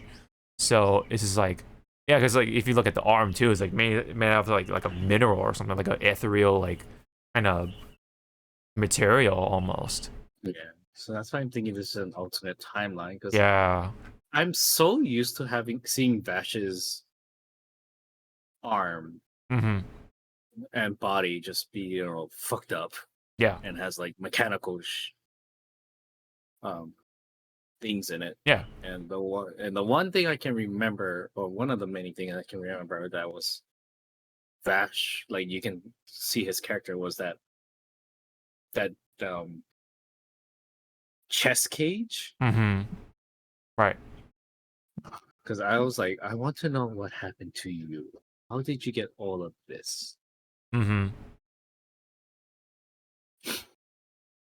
Yeah, I mean, it's just vastly different. I mean, even besides like the face and the sunglasses and all that stuff, the hair, of course, just vastly different looking. I don't think it's a bad design or anything by any means. It's just very different, and you know, people are gonna have their opinions about it. Like, oh, I don't like it. Oh, this design's mid or whatever. Like, whatever. Like, all that stuff. I don't think it looks bad by any means. Just I think really the matter of like the overall show, like that's what I'm gonna be worrying about for the most part when it comes to Trigun. Like how the story is gonna flow and all that stuff. Like, is it gonna be entertaining and all that stuff? Just like what was like in the old Trigun, you know. But hey, I mean, hopefully, you know, the action sequences will make up for it. Hopefully, like all the like talking and like all those scenes are gonna look decent or at least tolerable. You know, to some extent, like, you know, like I mentioned, like the running and stuff like that will look wonky, and like some of the like when they like you know, turn their neck and stuff like that to the camera or whatever. You can see like the CGI sort of like, you know, stuff or character to it, you know. But you know, hey, nonetheless, I'll try to check it out and see. And like you said, you're gonna give your college try, you know, and I mean, I guess literally, because you know, try 3, you know. So yeah, that's essentially what it really winds down to. I mean, I guess we'll see more of it, and hopefully maybe like some of the stuff will get patched, quote unquote patched, like patched up. Maybe there'll be some fixes and stuff like that. this is the same studio who made Beastars, so you know. And I did enjoy Beastars visually at least, so hopefully they can pull it off. Yeah. But yeah, not much other information, you know. That's pretty much what we got. I'm sure there was more to it for AX announcements, but this is what kind of like stuck out to me, so that's my 2 cents on it. Is there anything else that you can remember from that part when it comes to announcements alone? Not really. Oh, okay. Well, there is one more, but I do want to bring it up later, so yeah. One more thing, but that'll be a later thing.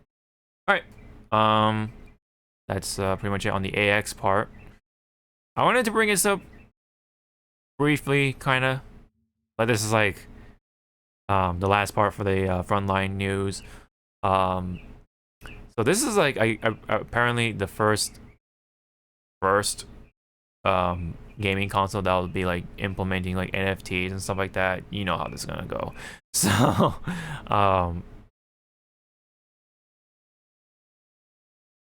I wanted to like bring this up because like they were like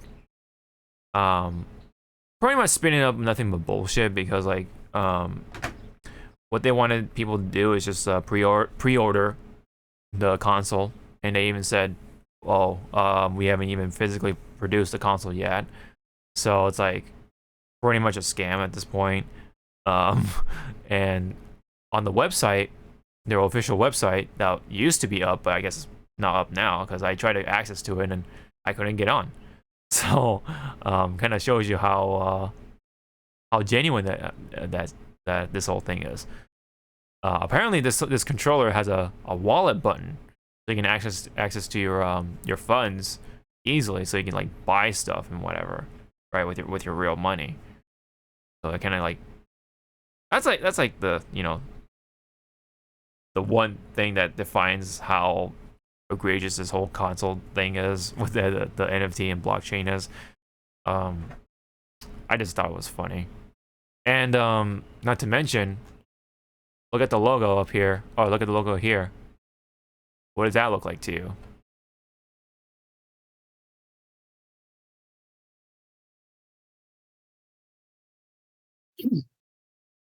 I don't believe.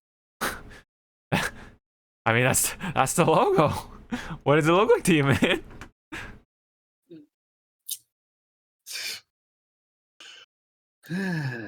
Someone's gonna be knocking on the door soon. Mm-hmm. It resembles a GameCube logo. I'm like looking over at all my consoles, going like, someone's knocking on the door. Right. It's the GameCube logo. Like, they were like, yeah. I forgot what the reply was. It was so funny. See if I can like bring up their Twitter at least. I hope it's still up so I can like just see what the reply was. But it said they pretty much like admit along the lines of like, oh, we kind of pretty much copied this person's homework, but it has our name on it, so it's different. You know. That's yeah, it's pretty much. Please don't. Can I see your homework? Okay. Yeah. Just don't copy it. Oops. I think this is it.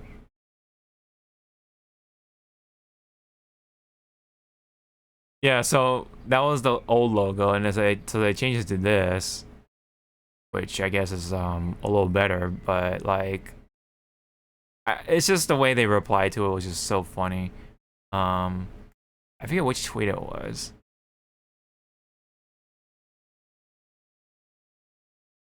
Let me see.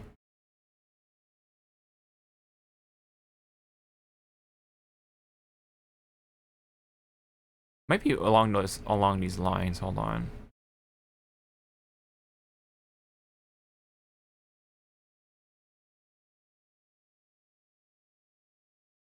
Oh yeah, someone did this. Yep. With the GameCube logo. It's so funny, and they just like flip the image and it looks just like it. Although granted, I think they like manipulated the placement of like the sides, but that's like pretty much what they did. Like they flipped it and then changed the sides a little bit, and then that's what the P looks like, you know. That's pretty funny. By the way, yeah, it's called a Polium, Polium 1, so you can kind of tell how unoriginal that name is already. But yeah, they don't even have like a actual prototype working or anything like that. But they're taking like pre-orders, you know, so it just seems like they're trying to just scam people with money and with their money and stuff like that. But yeah, just seeing how the main website is shut down really tells me of. Oh wait, hold on. Oh, never mind. Nope, still not loading up. So yeah, really tells me of how legit this whole thing is.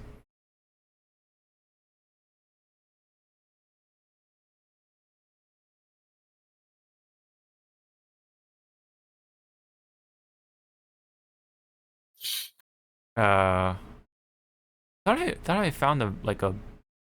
Oh no, you know what it was? It was in the FAQ. That had all like the really funny answers, but because we can't access the website, we can't see the FAQ. So, yeah, that just kind of shows you how genuine, quote unquote, they are with this whole thing.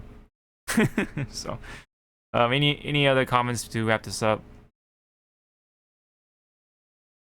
Just why? Yeah, you can still see the old logo on the console itself, which is fucking hilarious. So bask that in before it becomes like the next Ouya. Remember that one? Remember that little console? Or the Soldier Boy, what was it? The Soldier Boy console, video game console. Oh my god. All right, that's it on that part. Games news time.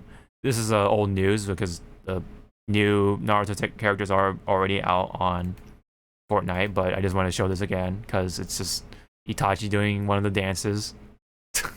So ridiculous of how many characters are in Fortnite at this point.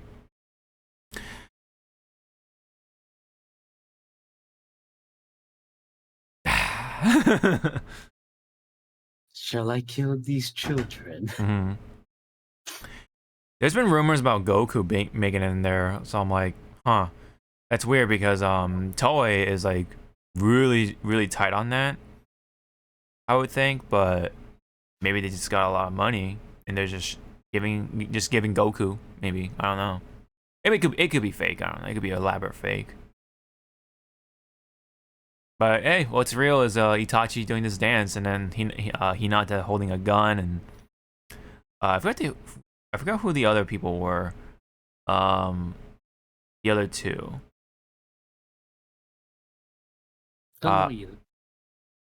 It was no Itachi, Hinata.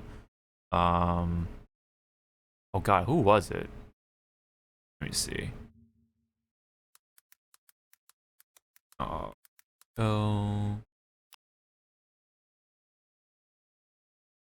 Oh yeah, it's Gaara and Orochimaru. That's what it was.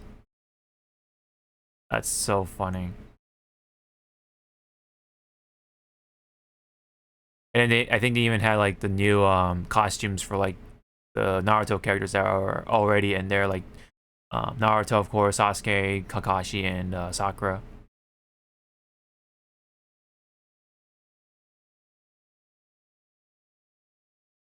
But even with this, it's like so surreal. It's continuing, man. So hilarious. Anywho, meanwhile, there was a gameplay for Digimon Survive. We see more of it, and I think there is a release date for it. Oh no, never mind. I think that's old news. Mysteries and monsters. It like shows you like what you're exactly going to be doing. So you're going to be like exploring areas. You're going to do the visual novel stuff, like talking to people and interacting with the environment and then gathering Digimon and talking to Digimon, making friends with them or not. And of course the technical RPG side of things too. And like some like friends will provide like different perks and abilities and whatever, or just power-ups. Yeah, and then you can talk to the Digimon to try to be your friend. Be my friend. Fuck you. Yeah, pretty much, right? Yep. So there's the combat. You can power up your Digimon, blah blah blah. You know, RPG aspects. You know.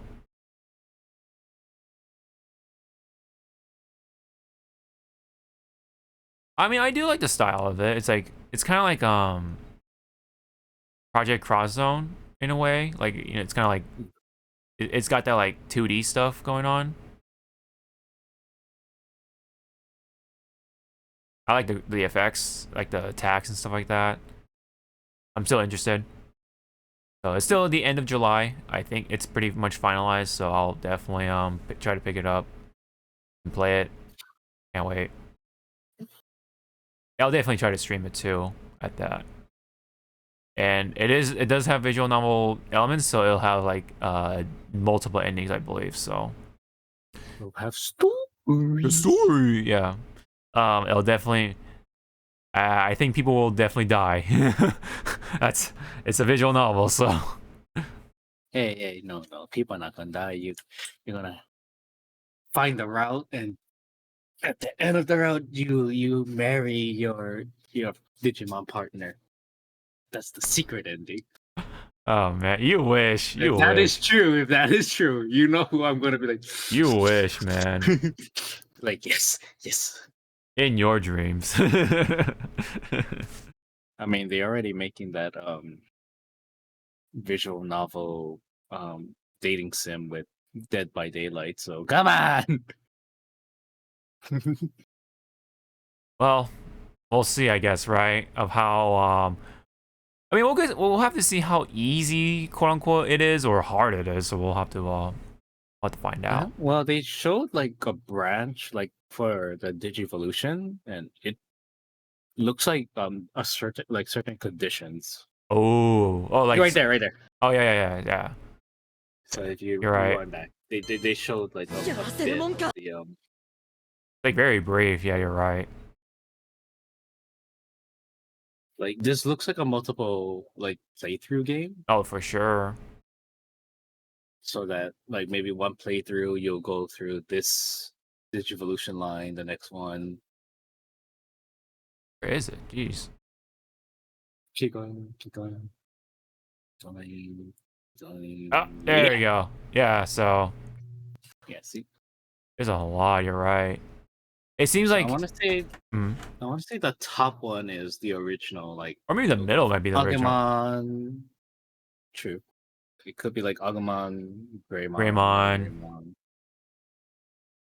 Well, they might have the X stuff, right? The X like the I forget what it's called, like X Wars or whatever it's called. Oh, you mean the antibodies or I think Cross Wars? Cross Wars. That's what it was. Yeah, Cross Wars. I think they'll have those forms as well. And then the bottom is like the random like Digimon that kind of like related to them, sort of thing.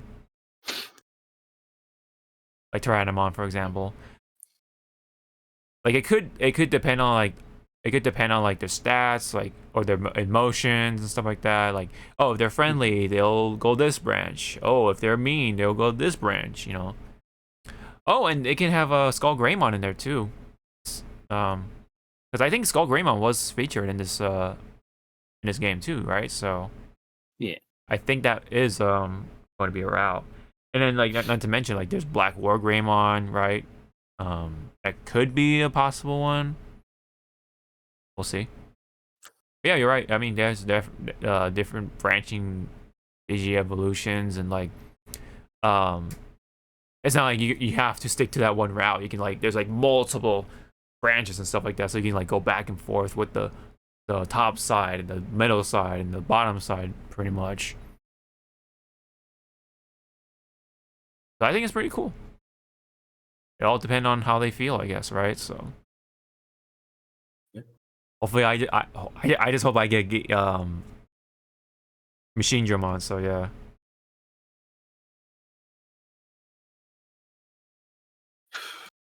Oh boy. But yeah, we'll see how heartbreaking it will be, man. What not? Well, but a game that won't be so heartbreaking, I believe, is this weird crossover, which is Monster Rancher and I think Ultraman Kaiju in general. So there's a game going to be called Ultra Kaiju Monster Rancher. It is coming to the West in 2022, and it pretty much is like from what I'm seeing, like a combination of like turn-based combat and Harvest Moon. So we can check out this one, I believe, with like sound and stuff.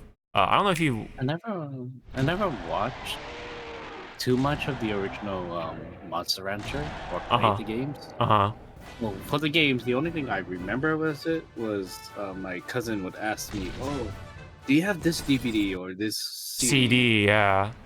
And I was like, "Yeah, why? Can I borrow it for like 3 seconds?" Mm-hmm. Hey, here you go. Okay, here. What? It's like what? What? Yeah. So this is featuring all the old school like kaiju. I think maybe like new ones too, but you can definitely see like some of the old kaiju from like Ultraman. Yeah. You could evolve them. I can already tell when Guillermo del Toro is gonna buy this game. Yeah. Because Del Toro is very expressive of how much he loves Ultraman and Oh, wow. monsters. Mm-hmm. So, Yeah, see, there's Ultraman. so he's probably gonna play this game. Yeah. I may be tempted to get this game. I don't know. We'll see. Depending on the time I have at the time.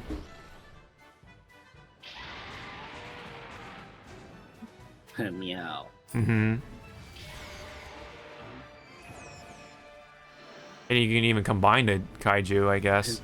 Fusion Hub. Yep. Or our play polymerization. To create Zeton. Gamora! And I attack your life points directly. Yeah, pretty much, right? I mean, it seems like the combat seems to be simple enough.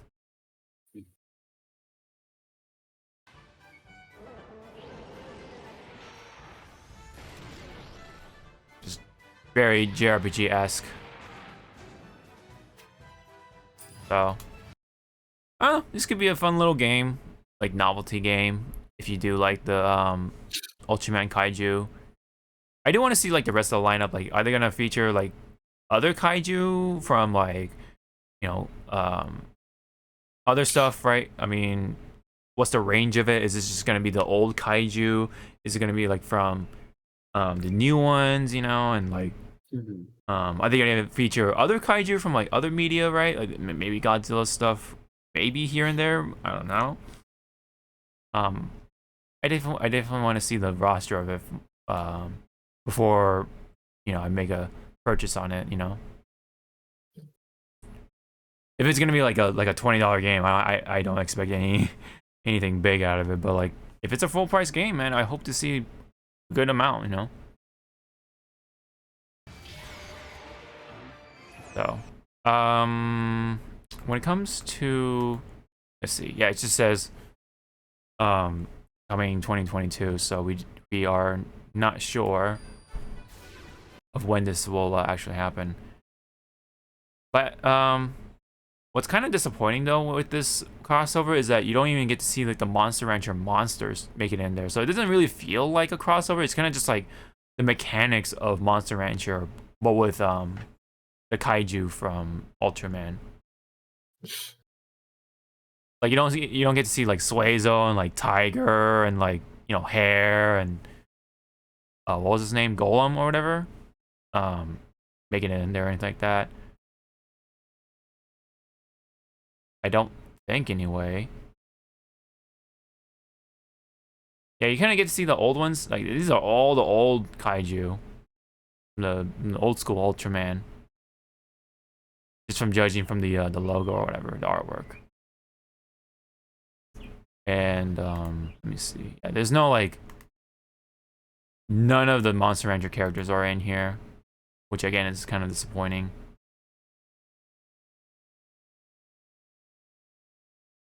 Yeah, but anyway, I feel like this is gonna be a novelty game. I don't think there's gonna be anything too deep to it. It's just for anyone who likes the kaiju, like Del Toro, like he's kind of said. So add one to the collection, I guess. Let's see. I think that's pretty much. That's pretty much it, yeah. Not really much like on the replies or anything like that. Alright. Here's a remake that could get people excited, which is the Lollipop Chainsaw remake. It is coming. I haven't seen like the details or trailers or whatever about it, but I don't think there was a trailer. I think it was just like word of mouth or whatever. But oh, but it's not involved with Suda 51. Okay, so that's one thing to know about. That kind of sucks.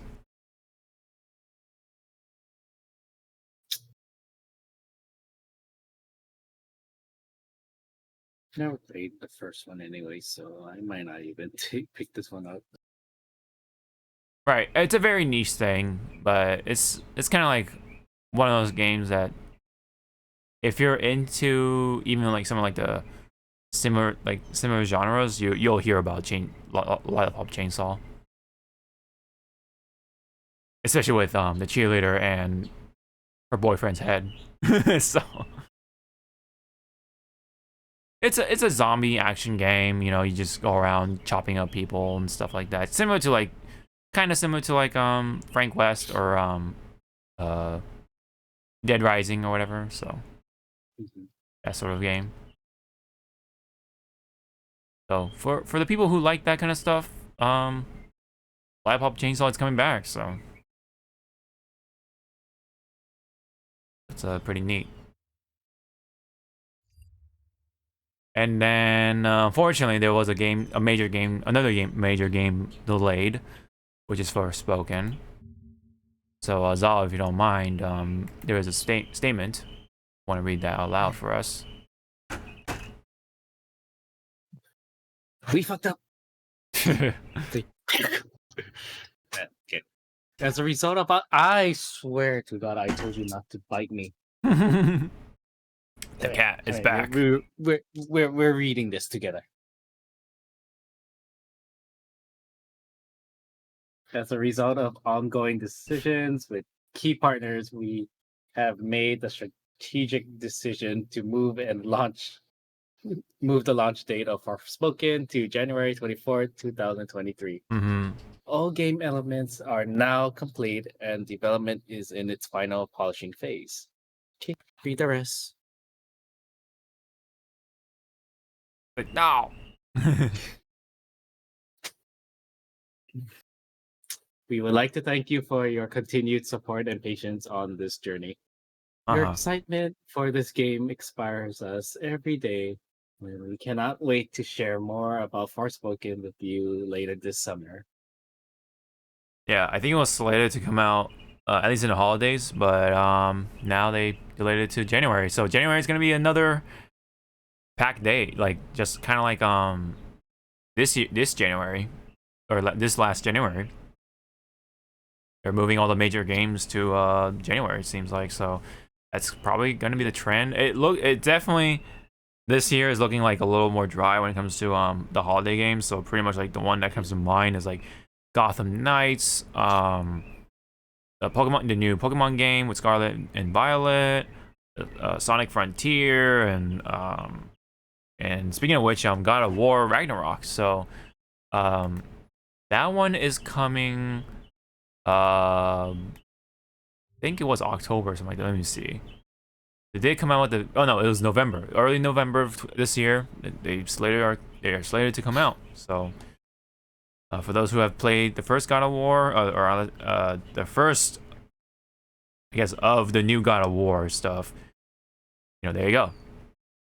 and you're gonna hear more of boy, or is it boy, man? Because we don't know how much of a time skip it is. Well, I think there's videos about it, but I think he's still a boy. So yeah, boy, Boy. read it, boy. I remember that fucking award scene or award clip. It's pretty funny. Yeah, it's coming out November 9 of 2020 or 2022, excuse me. And just for reference, there's all the games delayed so far for this year, which includes Stalker 2, King Arthur, Ghost Runner, Dying Light 2 for the Switch, Warzone Pacific and Vanguard Season 2 for Call of Duty, Life is Strange Remastered, Rumbleverse, Evil Dead, the game. Evil Dead. Yep. Battlefield 2042 Season 1 is still delayed to God knows when. Suicide Squad was also delayed. Yeah, I definitely remember that one, to spring next year. Martha is Dead, or I guess, yeah, the console versions. Little Orpheus, Settlers, Halo Infinite co-op campaign, which is fucking ridiculous. And now, of course, Forspoken, which was, oh no, it was slated from, yeah, so it was slated from May 25th originally, and then October 11th, and then now January 24th of next year, just for reference. And then, oh my god, this one kind of hurts, but we have not seen Advance Wars 1+2 Reboot Camp. It was supposed to come out April, but we haven't seen it since, so there's no clear date. I mean, because of the war, I guess, in Ukraine and stuff. Exo Mecha, Roller Champions, PGA Tour from EA Sports. Breath of the Wild 2, yes, that was also delayed. Of course, Sons of Forest. The Witcher 3 for next gen stuff. The day before. There's a lot of games that got delayed. Jesus Christ. Redfall, Starfield, of course, is a big one. Dying Light 2 story DLC. Cabal Space Program 2 replaced. Warrior Online multiplayer. The Prince of Persia Sands of Time remake. Homeworld 3 Sea of Stars. That's the last one. So quite a grip of games delayed this year, and some of them are moved to next year. Quite a number of them are moved to next year. So any comment on that one? Alrighty. Next one up. This one's pretty interesting. Sorry. I said my only comment is right now is my wallet is it's gonna be in the ER again. For what though? For some games. I mean, especially for this one. Yes, definitely for this one too. So there was an interview for the Final Fantasy VII Remake projects. But this is like a TLDR kind of. So pretty much there are no plans for remaking Dirge of Cerberus or Before Crisis as of right now. So it's not completely like in the can or anything like that. It's just as of right now. Tamura still considers 7 games to be connected, and the team wasn't sure whether the remake project would be 2 or 3 games. And the next one, it says new details on Crisis Core Reunion. Oh, by the way, this is from Nibelian, just to make that clear. It is going to be fully voiced with newly arranged soundtracks, new gameplay changes like linkable attacks and always accessible limit breaks, which sounds interesting. It is still running on the Unreal 4 engine, and with PC they'll be try to aim towards 120 frames per second, and then 60 frames per second for the consoles, and still faithful to the original, of course. Um.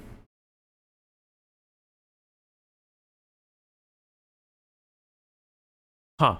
That's an interesting last point. But it says, Crisis Core reunion producer Mineko Sato assures that the text about Sephiroth's hair routine is still in the remaster. Okay. All right. Whatever that means. And yeah, so that's just kind of what we have for right now. So let me see if this is okay, this is in Japanese, so we can't really make out too much. So we just have to go with this one right now. Any comments on this one? I wonder how many of the old voice cast is coming back for this Right. for this game, because it's gonna be kind of guaranteed that Zach's voice actor is the same one that's from Remake. Mm-hmm.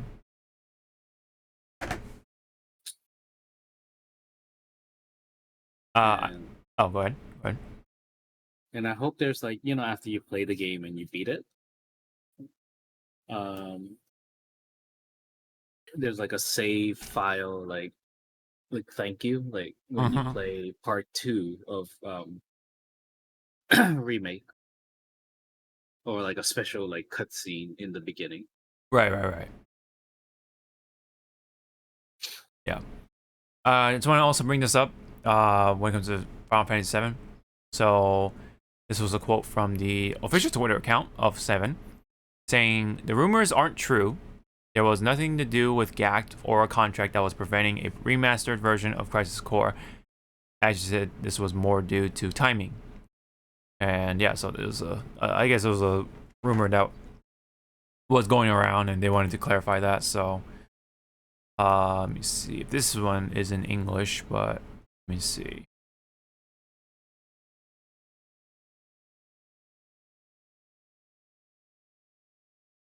Yeah, it says Zach will have a bigger role in the remake than the original, so kind of get a big hint of that already. Yeah, there's a lot of stuff for the more focus on the Crisis Core stuff, it seems like. Yeah, so, but nonetheless, it is interesting. I will likely gonna give this a try, because I haven't tried the Crisis Core game at all, because it was only on PSP, right? So I think that was, yeah. So definitely did not get to try that out, because yeah, I didn't have it. Right, so if you don't have any more comments, you can definitely move on to the next thing here. And this was old stuff from the last recording we did, where that got botched. I wanted to bring this up again because it's still kind of cool to talk about, which is Hideo Kojima and The Boys, which is from the Amazon Prime series, or streaming series. And I wanted to bring this up because, Kojima has been really liking the series, it looks like, but there's a tweet, there's a series of tweets, but this is something interesting, because it says, "The Boys, which I quit after 3 episodes of season 1. I thought I watched the rest of the show. Actually, I watched a few episodes that were delivered at the time when I was about to start a project that had been warming up for a long time." Next tweet, it says, and put it on hold because the concept was similar, different settings and tricks. A buddy, male or female thing, with a special detective squad facing off against legendary heroes behind the scenes. I was thinking of Mads as the lead, like Mads Mikkelsen as the lead, which would be pretty cool, right? I mean, I would love to have see that story happening. And someone from The Boys, like this, like the crew or something. I think this person is like one of the producers or creators or whatever of the show. Eric Kripke, I think his name is. Sorry if I'm butchering it. Says, "Please make The Boys game. # The Boys game. We can team up and conquer." Huge fan, by the way. And then Anthony Starr, who plays Homelander, kind of like added to that tweet saying, "Second that notion." It's like, so it's really cool to see that you know, people from the boys are like fans of Kojima and really want to make it happen. You know, make a game about it. I'd be down for either one, like a the Mads Mikkelsen game or the boys game. I would be down for either one from Kojima. That'd be pretty cool. Any comment from this little bit right here, or? Nope. Mm. Kojima just being himself. Yeah, he just watches stuff. Yeah, he likes movies and like just stuff to watch. Just let him be. Yeah. He's not hurting anybody. And then adding more to that, you know, as you can tell, Kojima's been really watching, you know, the boys and stuff like that, right? And he pointed out that Huey Campbell really likes Billy Joel, you know, which, yeah, that happens in the show. And Jack Quaid, who plays Huey, again, he is the son of veteran actor Dennis Quaid.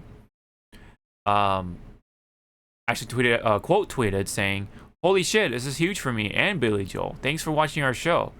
You know, replying to Hideo Kojima, which is actually, you know, again, really cool that more of like the boys, you know, casting is fans of Mr. Kojima here. So you know, again, really cool. All the more.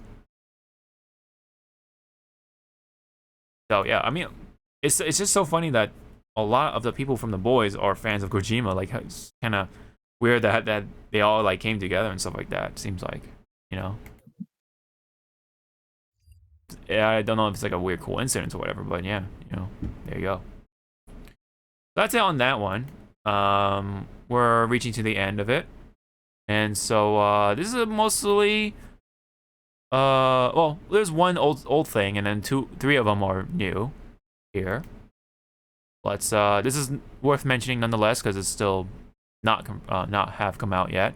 But according to Oro Japan on Twitter, all 14 theatrical films of One Piece will be available for free on Amazon Prime Video starting July 22nd. The only thing not clear to me is, you know, is this like region locked, or is this all regions or most regions, including the West? So hopefully that'll be a thing, because that'll be something for me to catch up on, you know. If you want to do it legally, and also, like, you know, if you don't have Crunchyroll and don't want to go through the hassle, like, this is you know, one way to do it. That'd be pretty cool. I think do you know if the One Piece movies are on Crunchyroll, Sawa? That I don't know. I just Then again, I haven't been on Crunchyroll for like a month. Yeah,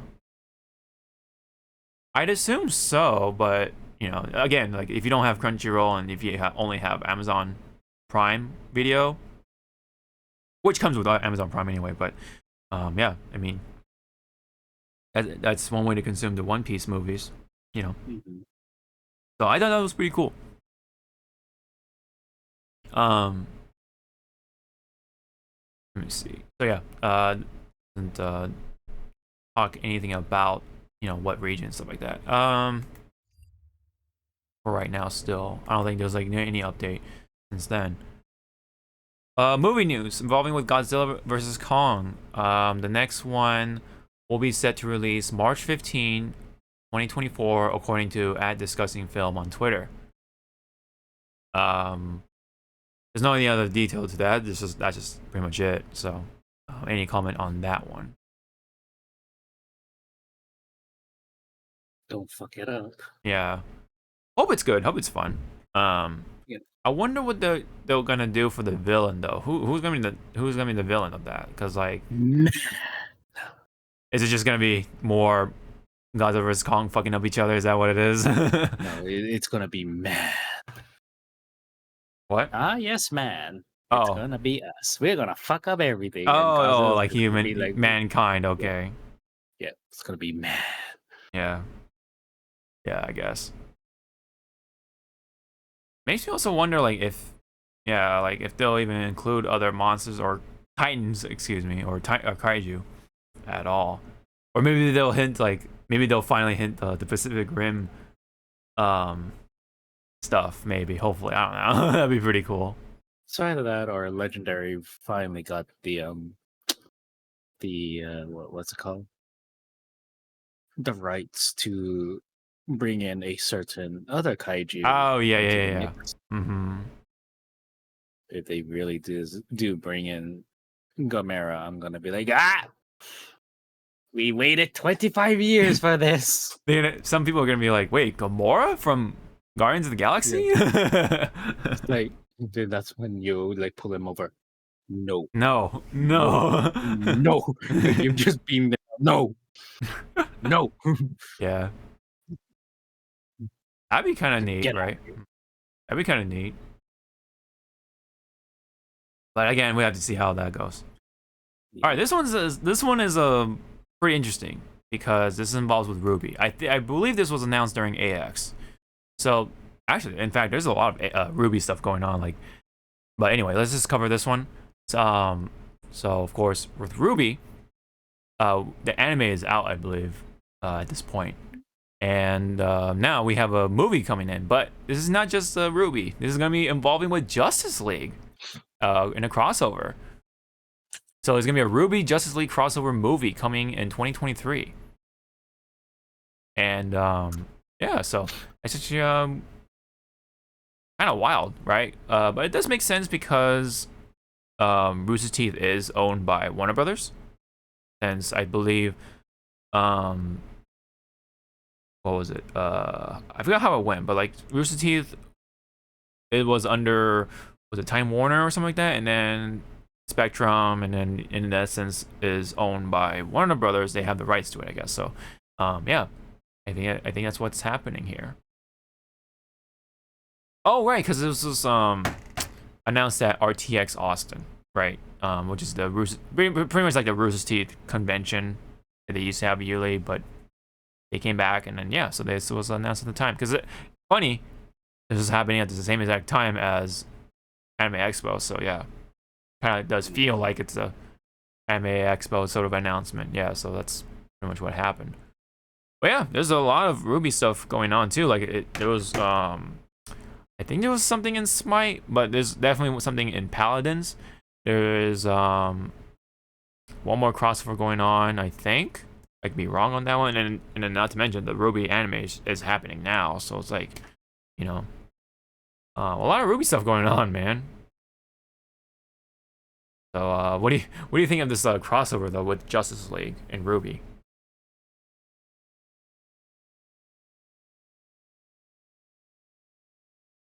And is RWBY bought by DC now? Well, no, Warner Brothers technically owns RWBY, or they have the rights to RWBY because Rooster Teeth, because they own Rooster Teeth. Hey, I'm out. Yeah, so that's why Warner Brothers is able to do it, and of course Warner Brothers has the rights to DC, so you know how that goes. Yep. All right, pack it up, kids. I wonder if this is it'll be like a CGI kind of thing. Like, are they gonna do the CG? Like, are they gonna use the RWBY engine to animate the DC stuff? I hope not. It's gonna be live action. No offense, but I hope not. No offense to the the RWBY 3D style or whatever, but like I kind of hope that the Warner Brothers studio will actually like animate that with their own 3D stuff, or traditional cell shaded stuff. I think that would be pretty cool. And I wonder if it's just like like the dark side of Justice League, or is it like just gonna be like the general like Justice League stuff? I've seen like Justice League with that like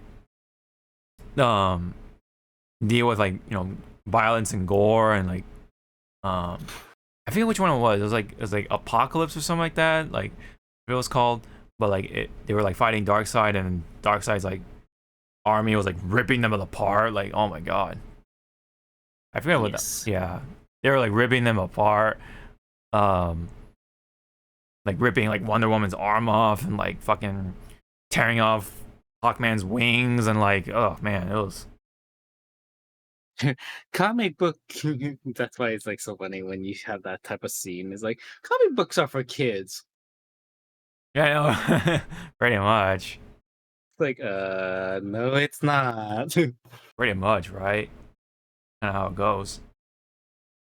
But like, It's like I don't know what comic book you're reading that's for kids. right. But I think it'll probably be like the general Justice League stuff. I don't think they'll tap into like Injustice stuff or like that side of DC or whatever. And I wonder, right? Like I wonder how well or how utilized it will be for like both sides. Like, are they gonna use all the characters from RWBY? Are they gonna use like all the characters from, or a lot of the characters for DC or Justice League, I should say? Like, who's the villain? Like Darkseid, Doomsday, or just Lex Luthor? Like, is Luthor gonna team up with like the that one lady from RWBY, right? Like, you know what I mean? Or they're not gonna team up, or are they gonna like also fight each other? I don't know. I mean, that's yeah. I wonder. I definitely do want to take a look at it. That's a trailer and see. I guarantee you this will be on HBO Max or whatever. So I'll probably pay for the month for that just to see that.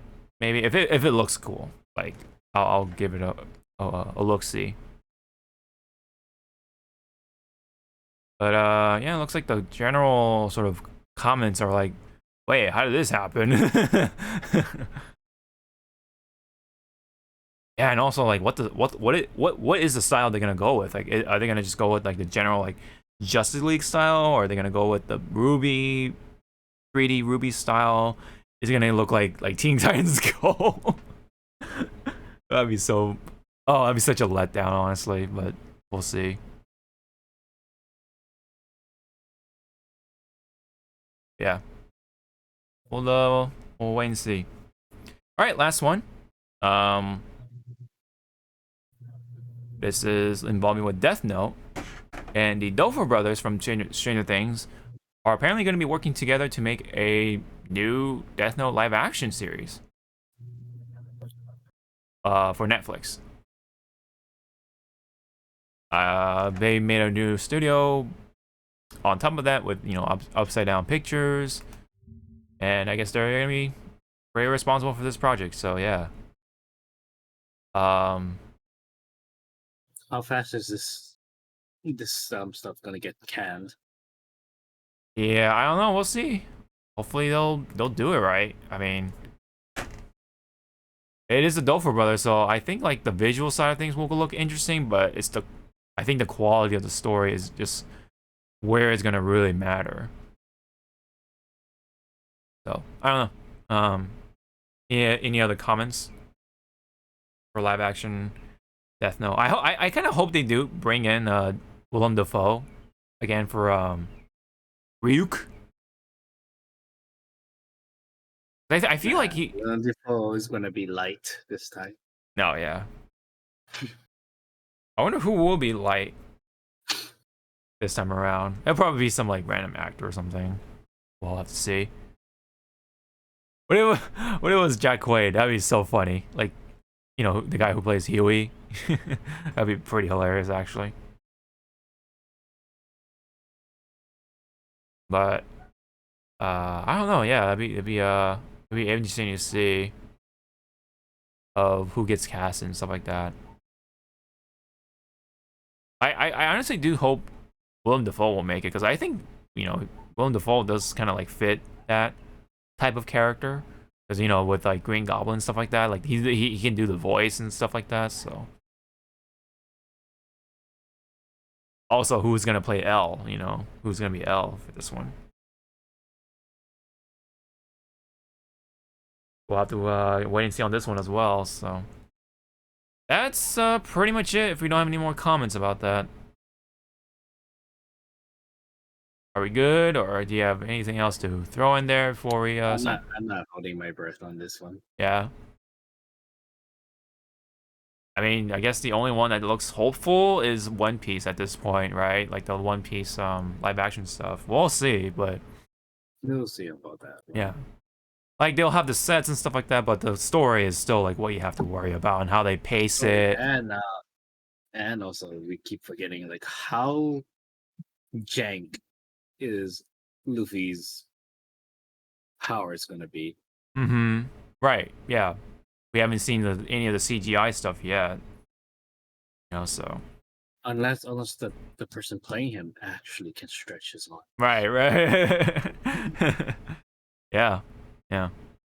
Oh god, that's like reminding me of like how The Boys is, right? Like they use like the soups as like movie stars, and they have like, you know, in that world it's, you know, real, so like they don't have to do the CGI and stuff like that, which is kind of funny. But if that were to be like a thing here too, like, you know, imagine like we have like soups, right? The supers being movie stars, and you don't really need to do CGI effects depending on like whose powers and stuff like that, what kind of powers they have. That'd be kind of funny. But yeah, that'd be kind of an interesting world to live in, right? See how that goes. But anyway, live action Death Note. I mean, right now I don't have any high expectations other than hoping that, you know, Willem Dafoe will come back as Ryuk, because there was a live action series before that, and that failed miserably, I believe. So, and the track record of anime live action has not been good for the most part. Like there might be some diamonds in the rough, but for the most part, there's a lot of rough. Let's say that. Let's put it that way. So, well, again, time can only tell of what this one's gonna look like, but I think visually it'll look more interesting just because it's Doffer Brothers, right? You know, they, especially what kind of a job they've done with Stranger Things this season. I mean, I enjoyed it for the most part. There were some,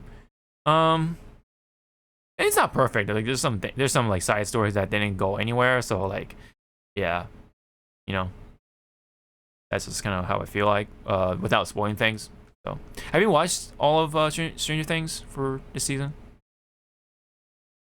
Yep. Yeah. Did you enjoy it overall? Yep. Yeah. Downloaded Kate Bush. Yeah. The songs, man, they definitely there's something. Let's put it that way. All right. So I believe that's it. That's all we got for this one. Hopefully this episode goes through this time. I believe it should be good. We both checked it, and so yeah. Thank you very much nonetheless for tuning in this episode. We'll be back for, hopefully for realsies, 195 and have stuff to talk about. So, but yeah, again, thank you very much. And we'll hopefully see you in the next one. Bye-bye.